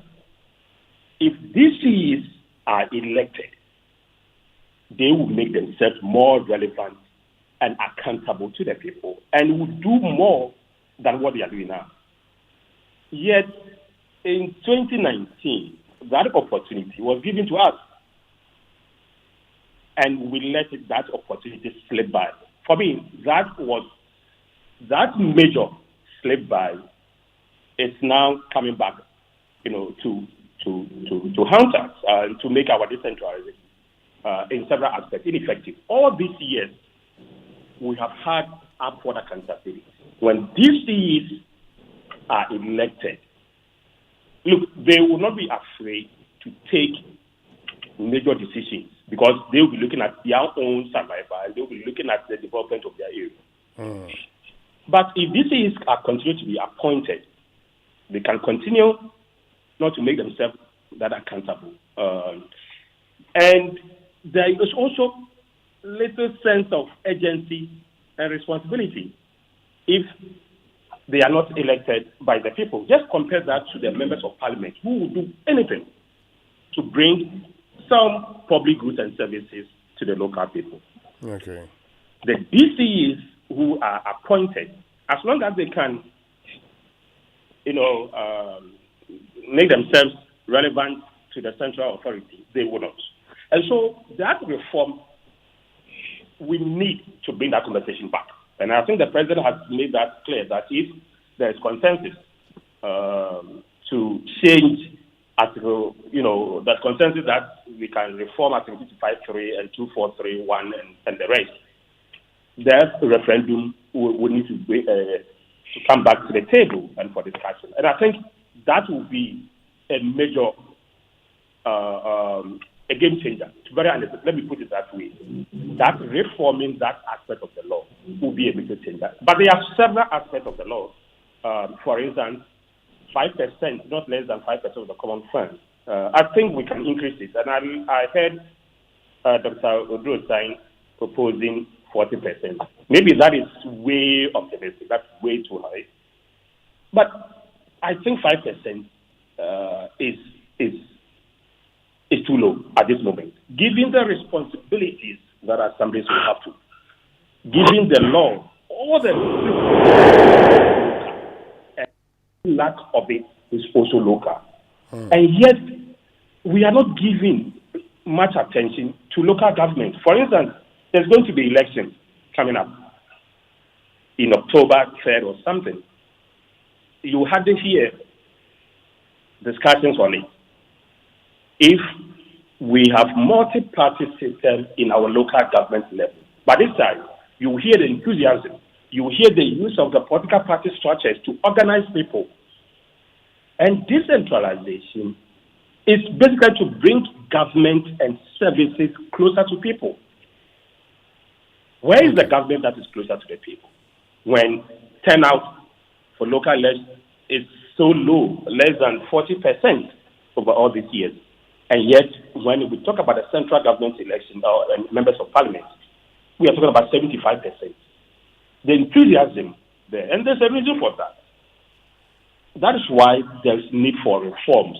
We have, as I listened to Dr. Jonah on this, we have practiced this type of decentralization for 30 years. What is preventing us from reforming it? And that is why I'm saying that the center that has to initiate the reforms, and when I say the center, I'm not talking about the executive, I'm talking also about the members of parliament. They must initiate the process to reform the system. Okay.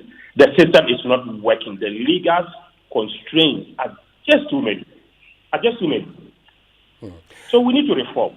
Okay. And that is why I said that these legal constraints and even accountability, there are some services that is the responsibility of local government. But the money to provide those services in the deconcentrated are sitting in the ministries. Take roads, for instance. The money supposed to be used to maintain urban roads sit at the ministries, when that responsibility is by the districts and the urban government. Why? And these are all legal things. So let me bring in. We still need legal reforms. Okay. And that opportunity which we let slip by, we hope that will come again. It doesn't look good, but we really hope that discussions will need to come quickly. Okay. Otherwise, this downslope of our decentralization isn't good for anybody, and it's not delivering what the citizens expect. Now, let me bring in Mr. Jonah in at this point. So, Mr. Jonah, do you also think that we should be thinking about increasing the percentage of the common fund? Hello, Mr. Jonah. Okay, I think we've lost Mr. Jonah. Let me get back to you. But you've also talked about, Dr. Watri, the resources. Now, you have internally generated funds. Isn't that enough? No, not at all. There's nowhere in the world where local governments are fully or substantially funded from within. No, there's nowhere in the world. There are central government transfers, and there's a reason for that. If you go to some places, some poor districts, you can't even ask for property rate collection, because the only good house there, a property that you can collect, are government bungalows.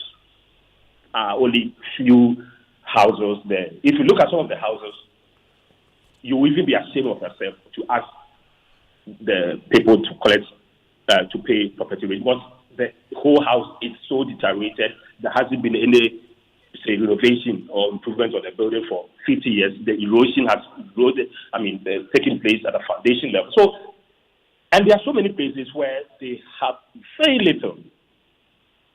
I've looked at some of the figures of some districts, and a whole year, the total IGF is 20,000, 30,000.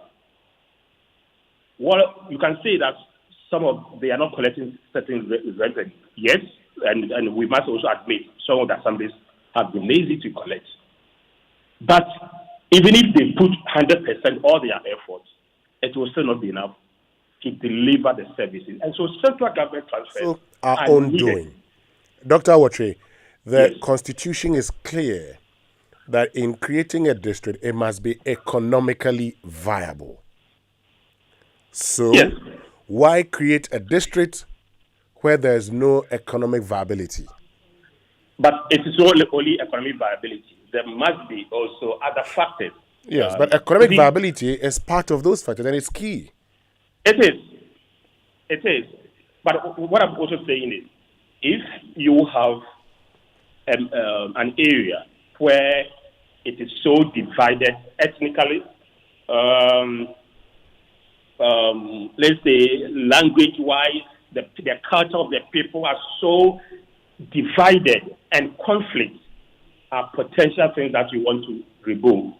Creating a local government area for the people who live there is also an important consideration. And so it is not only economic viability. Sometimes you want peace. Sometimes you want, identity. Sometimes there are so many reasons.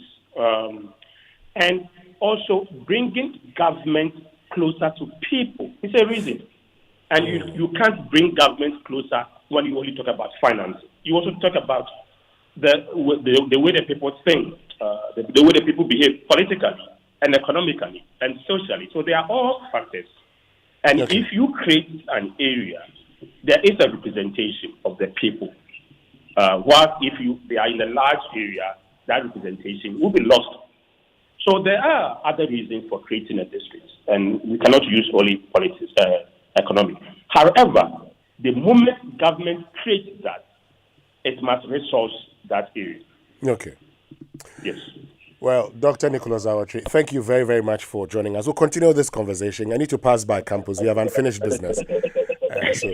Thanks so much, Winston. Thank you very much, Dr. Nicholas Awatri, who is director of the Institute of Local Government Studies. Yes, that's one of my former institutions. I think I'm still there, am I not? Anyway, let's continue with the conversation. And let's this time around go to the Member of Parliament for Who Central and Deputy Ranking Member of the Local Government Committee in Parliament, Benjamin Bodo, who has some thoughts to share, particularly about the District Assembly's Common Fund and the percentage. Honorable Bodo, good morning. Thank you very much for joining us. Good morning to you. Great. The discussant, as well as your listeners. Mm-hmm. So you have some concerns, you have some thoughts to share about the Common Fund, particularly Dr. Odrosai's proposal that 40% should go to the assemblies. What's it? It is true that the Constitution and our nation envisage some high level of decentralization. But this must be backed by funding. Sure. But what you see is that the lack of ability on the part of the local assemblies to function, mainly due to lack of funds. So where do they get the money from? Though you can talk about internally generated funds, the bulk of the money is with the District Assembly's Common Fund. Yes. But due to the high appetite of central government to retain funds in the center for their expenditure, it's not been regular with the disbursement of funds to the assembly. Article 252 clearly states that not less than 5% of revenues should be given to the assembly. And the amount should be disbursed in quarterly installments. Yes. But as we are here now, about 5 billion Ghana cedis is being owed to the District Assembly's Common Fund. So how will the Secretariat disburse funds to the assemblies to be able to execute their decentralized functions? The structure has such been re-centralized that you don't see any road works in the assemblies. Urban roads, cedar roads, highways award contracts without the knowledge of the assembly. They don't even give them any information as to what they have asked contractors to do. So when you go to the assembly to ask about projects that are being undertaken from Accra, they don't know. They don't know. So we have just crippled the assembly. And we are talking about decentralization. In fact, as you have already noted and said earlier, I had to go to court in order to prevent central government from capping this assembly's common fund. Yeah.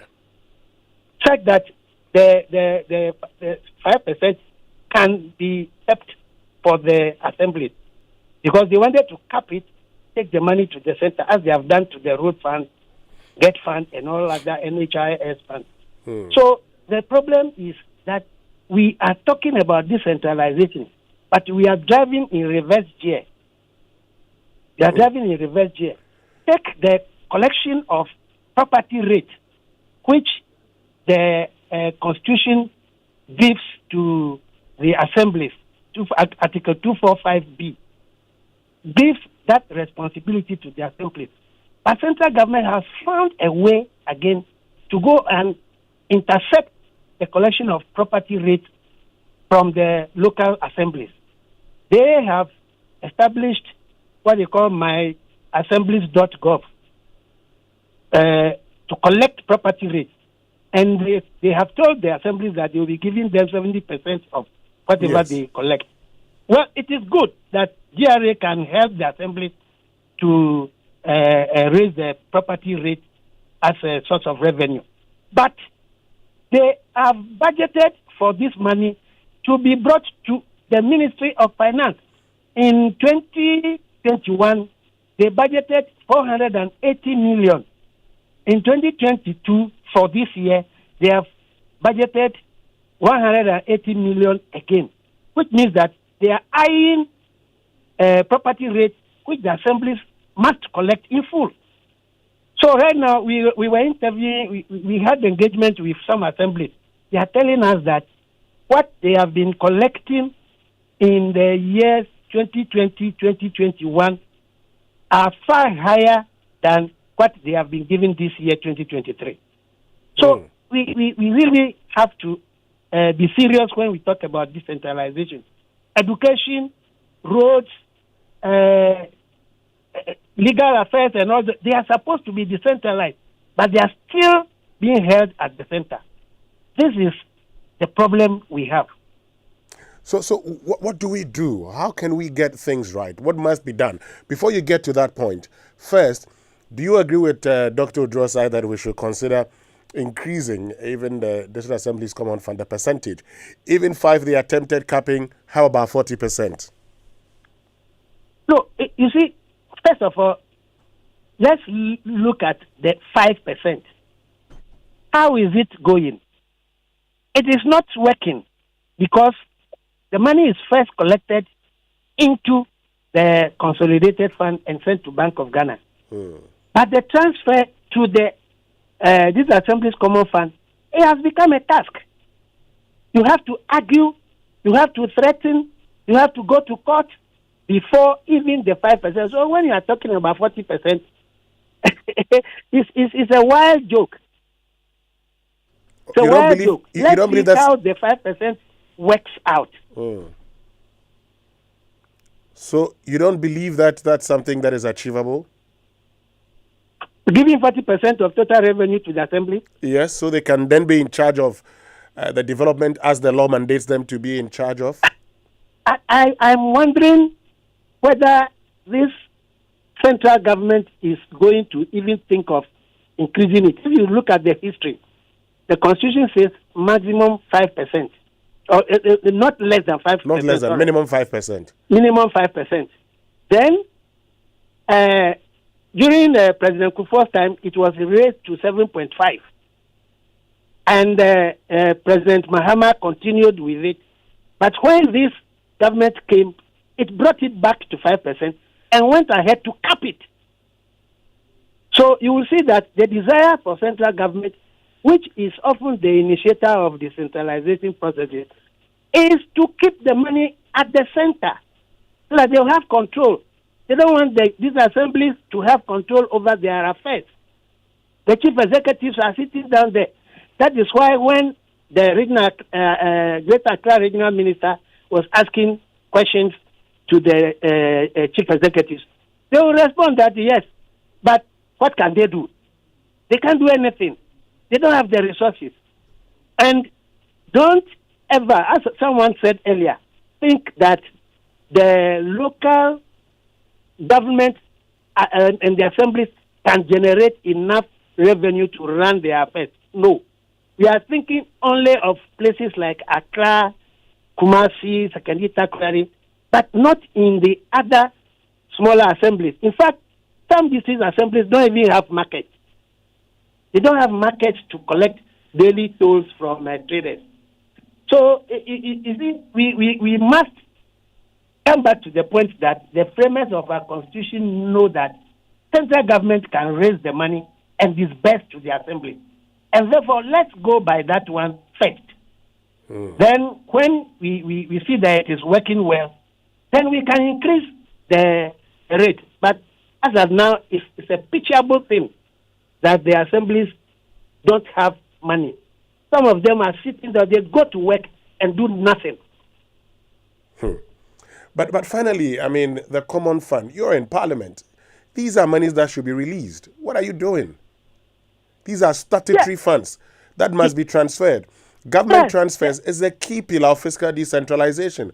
So why aren't you insisting that it's done? Is it when you ask that, then it appears you are not following us. We have held sessions with the Minister for Finance. We have raised questions. Sometimes he doesn't even want to come to Parliament to answer questions. We've invited him to the local government committee meetings. He failed to turn up. So it's when we are carrying out major general debates on the floor that we point to that. Our leaders have gone to the Minister for Finance to request the ministry to release the funds to the assembly. But sometimes they convince them that they don't have money at the center. Look at what is happening. DDEP, this and that. Well, finally, I mean, you've indicated you would march to the Bank of Ghana if the governor doesn't resign. If the finance minister is not releasing funds that you believe are critical, finance releases the funds. You should. Some of us have even suggested that there should be an automatic transfer system, so that the funds that are dedicated for the common fund, as soon as they hit the Bank of Ghana account, the 5% should be transferred to the common fund account. We have made these suggestions, but the ministry is refusing to take it. Well, Honorable Benjamin Kudo, thank you very, very much for joining us. This is just the beginning of this conversation. We shall definitely continue it. Earlier you heard from Dr. Eric Udrosa, you heard from Dr. Nicholas Awotri, who is Director of the Institute of Local Government Studies, and Kwesi Jonah, who is Senior Research Fellow of the Institute for Democratic Governance, all telling us why they believe the decentralization process isn't working. Resources, they've talked about the law, and they've talked about the lack of will even from those who are supposed to ensure its success. Stay with us. We'll be right back after these messages.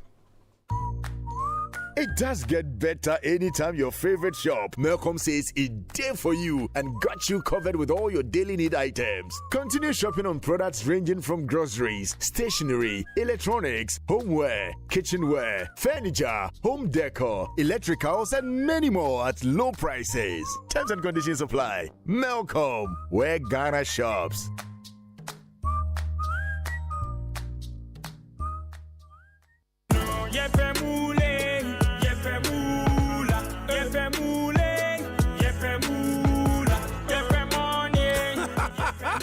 Introduce Introducing Pick 4 from Game Park Games, the easiest lottery to play and win. Pick 4 numbers from 0 to 9 up to 3 times a day to become one of our daily winners. More moolah, more power. Play online at www.gamepackgames.com or dial *946# to play. Game Park Games is regulated by the National Lottery Authority, not for persons under 18. Play responsibly. Pick 4 from Game Park Games. More moolah, more power.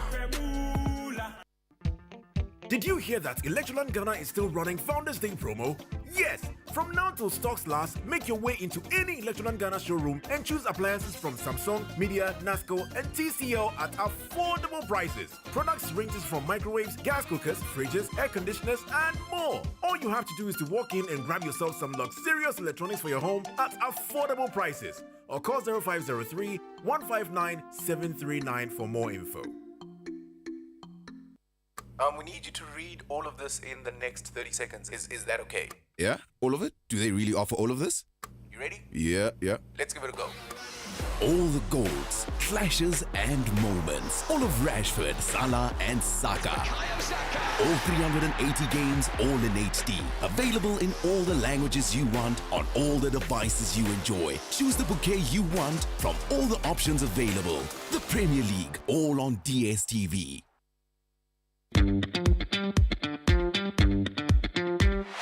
This is the biggest and the most exciting culinary show in Ghana. 6 tertiary schools presents 3 boarding shifts each to battle it out here in the kitchen, knife to knife. It's time to find the toughest, smartest, and the most creative team. Which school will win the ultimate prize and earn the bragging rights as Ghana's tertiary school with the best chefs? Join me, Michelle Adeku, and the judges as we discover the best team who will serve the most amazing cuisines. This is Big Chef Tertiary.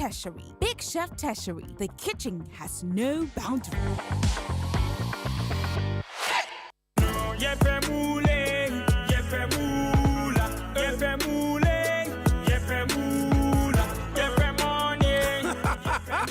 Introducing Pick 4 from Game Park Games, the easiest lottery to play and win. Pick 4 numbers from 0 to 9 up to 3 times a day to become one of our daily winners. More moolah, more power. Play online at www.gamepackgames.com or dial *946# to play. Game Park Games is regulated by the National Lottery Authority, not for persons under 18. Play responsibly. Pick 4 from Game Park Games. More moolah, more power. Coffee in your cup and joy on the set. The Super Morning Show is always the best bet on Joy 99.7 FM.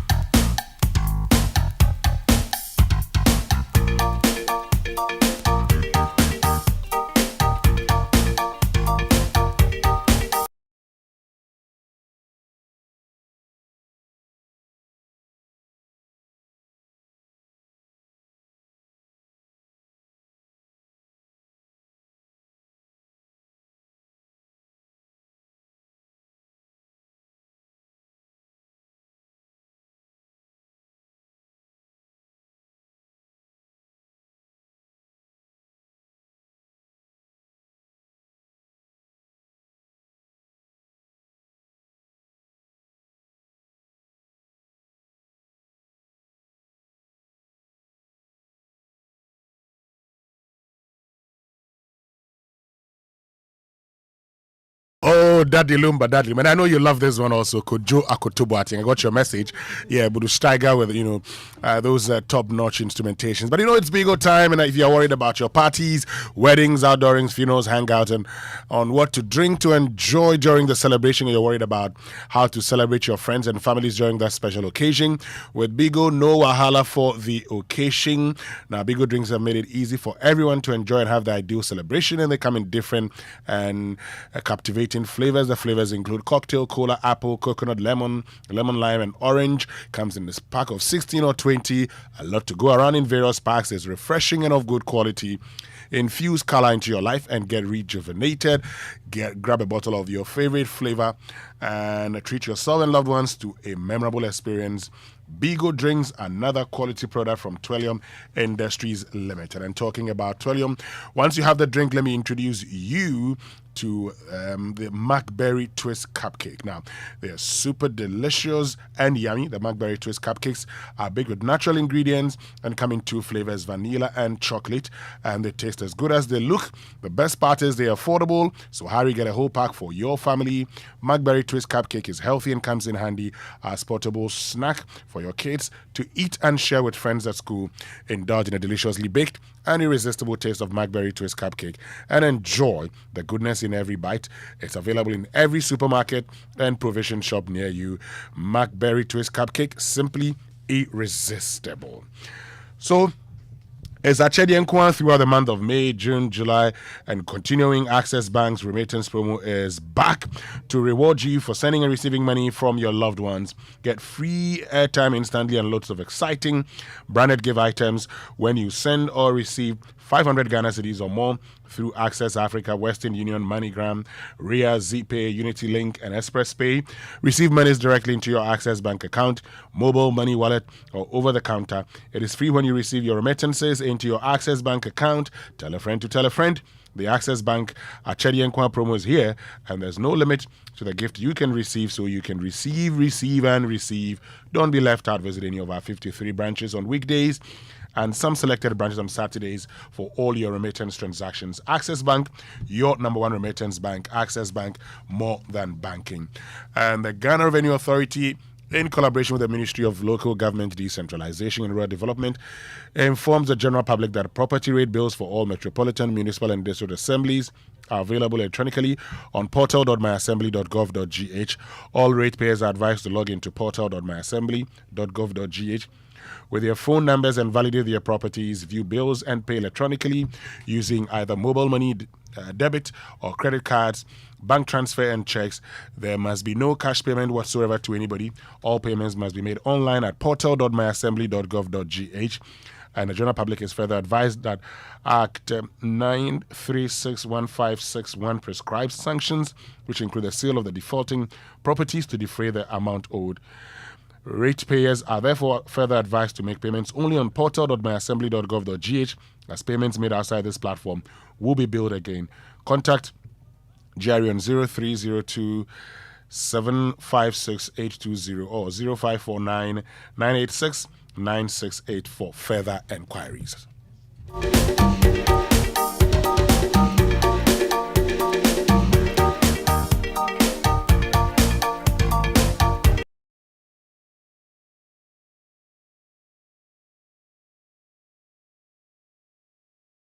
Of your messages here on the Super Morning Show on Joy 99.7 FM.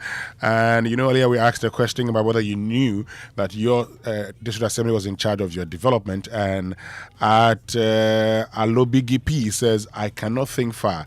There's district assembly in my constituency. And at Legend Perry one says, I don't think for my area they even exist, more or less talk of them delivering. Massa, I'm not even sure they've received their budget allocations. Chalet and at Lalo 753 says, I'm not sure my assembly is aware of this. Or we'll come back to a lot of your messages shortly. But Kingdom Books and Stationery Limited, your number one supplier of quality office essentials, equipment, and furniture at affordable prices. Now, they've introduced an online store for your shopping convenience. So it means you can now shop online by logging on to kingdomstoreonline.com. It's hassle-free. They will arrange delivery to your home and office within a reasonable time. Doing free delivery within Accra and Tema and accept payment via Momo across all networks. Terms and conditions have applied. At Kingdom, quality and affordability are their hallmarks. So, what does wealth mean to you? Do you want to live like a tycoon? Remember who's got the mullah, got the power? Well, Ghana's newest lottery game draws live on Adum TV at 9 a.m., 12 noon, and 6 p.m. daily. Now pick up your phones, tablets, and computers and download the Game Park Games app on Play Store. You can also play on our website. That's gameparkgames.com or by dialing *946# on all networks. Just choose 4 numbers from 0 to 9. It's easy to play. It's easy to win. Charlie, we play this game and make some mullah cash. Nobody beats our odds in Ghana. Game Park Games. More moolah, more power. This game is regulated by the National Lottery Authority, not for persons under 18. Play responsibly. And the UPSA Law School, in partnership with the Ghana Bar Association, is pleased to announce the honorific lecture and award to celebrate the lifetime achievement and works of Justice Professor Samuel Kofi Databa, the renowned legal academic and retired Justice of the Supreme Court of Ghana. Justice Databa is a towering and outstanding figure in the pantheon of Ghanaian legal scholars and judges who have since concluded a distinguished public service on the Ghanaian bench. So the event comes off on Thursday, the 31st of August 2023 at 5 p.m. at the Labadi Beach Hotel, which will extol his work and also reflect on his enduring legacy in the legal academy and bench. This event is strictly by invitation, but will be streamed live on the social media platforms of the UPSA Law School. Kindly visit the social media platforms of UPSA Law School or email upsa.lawschool@upsamail.edu.gh for more information on how to be a part of this.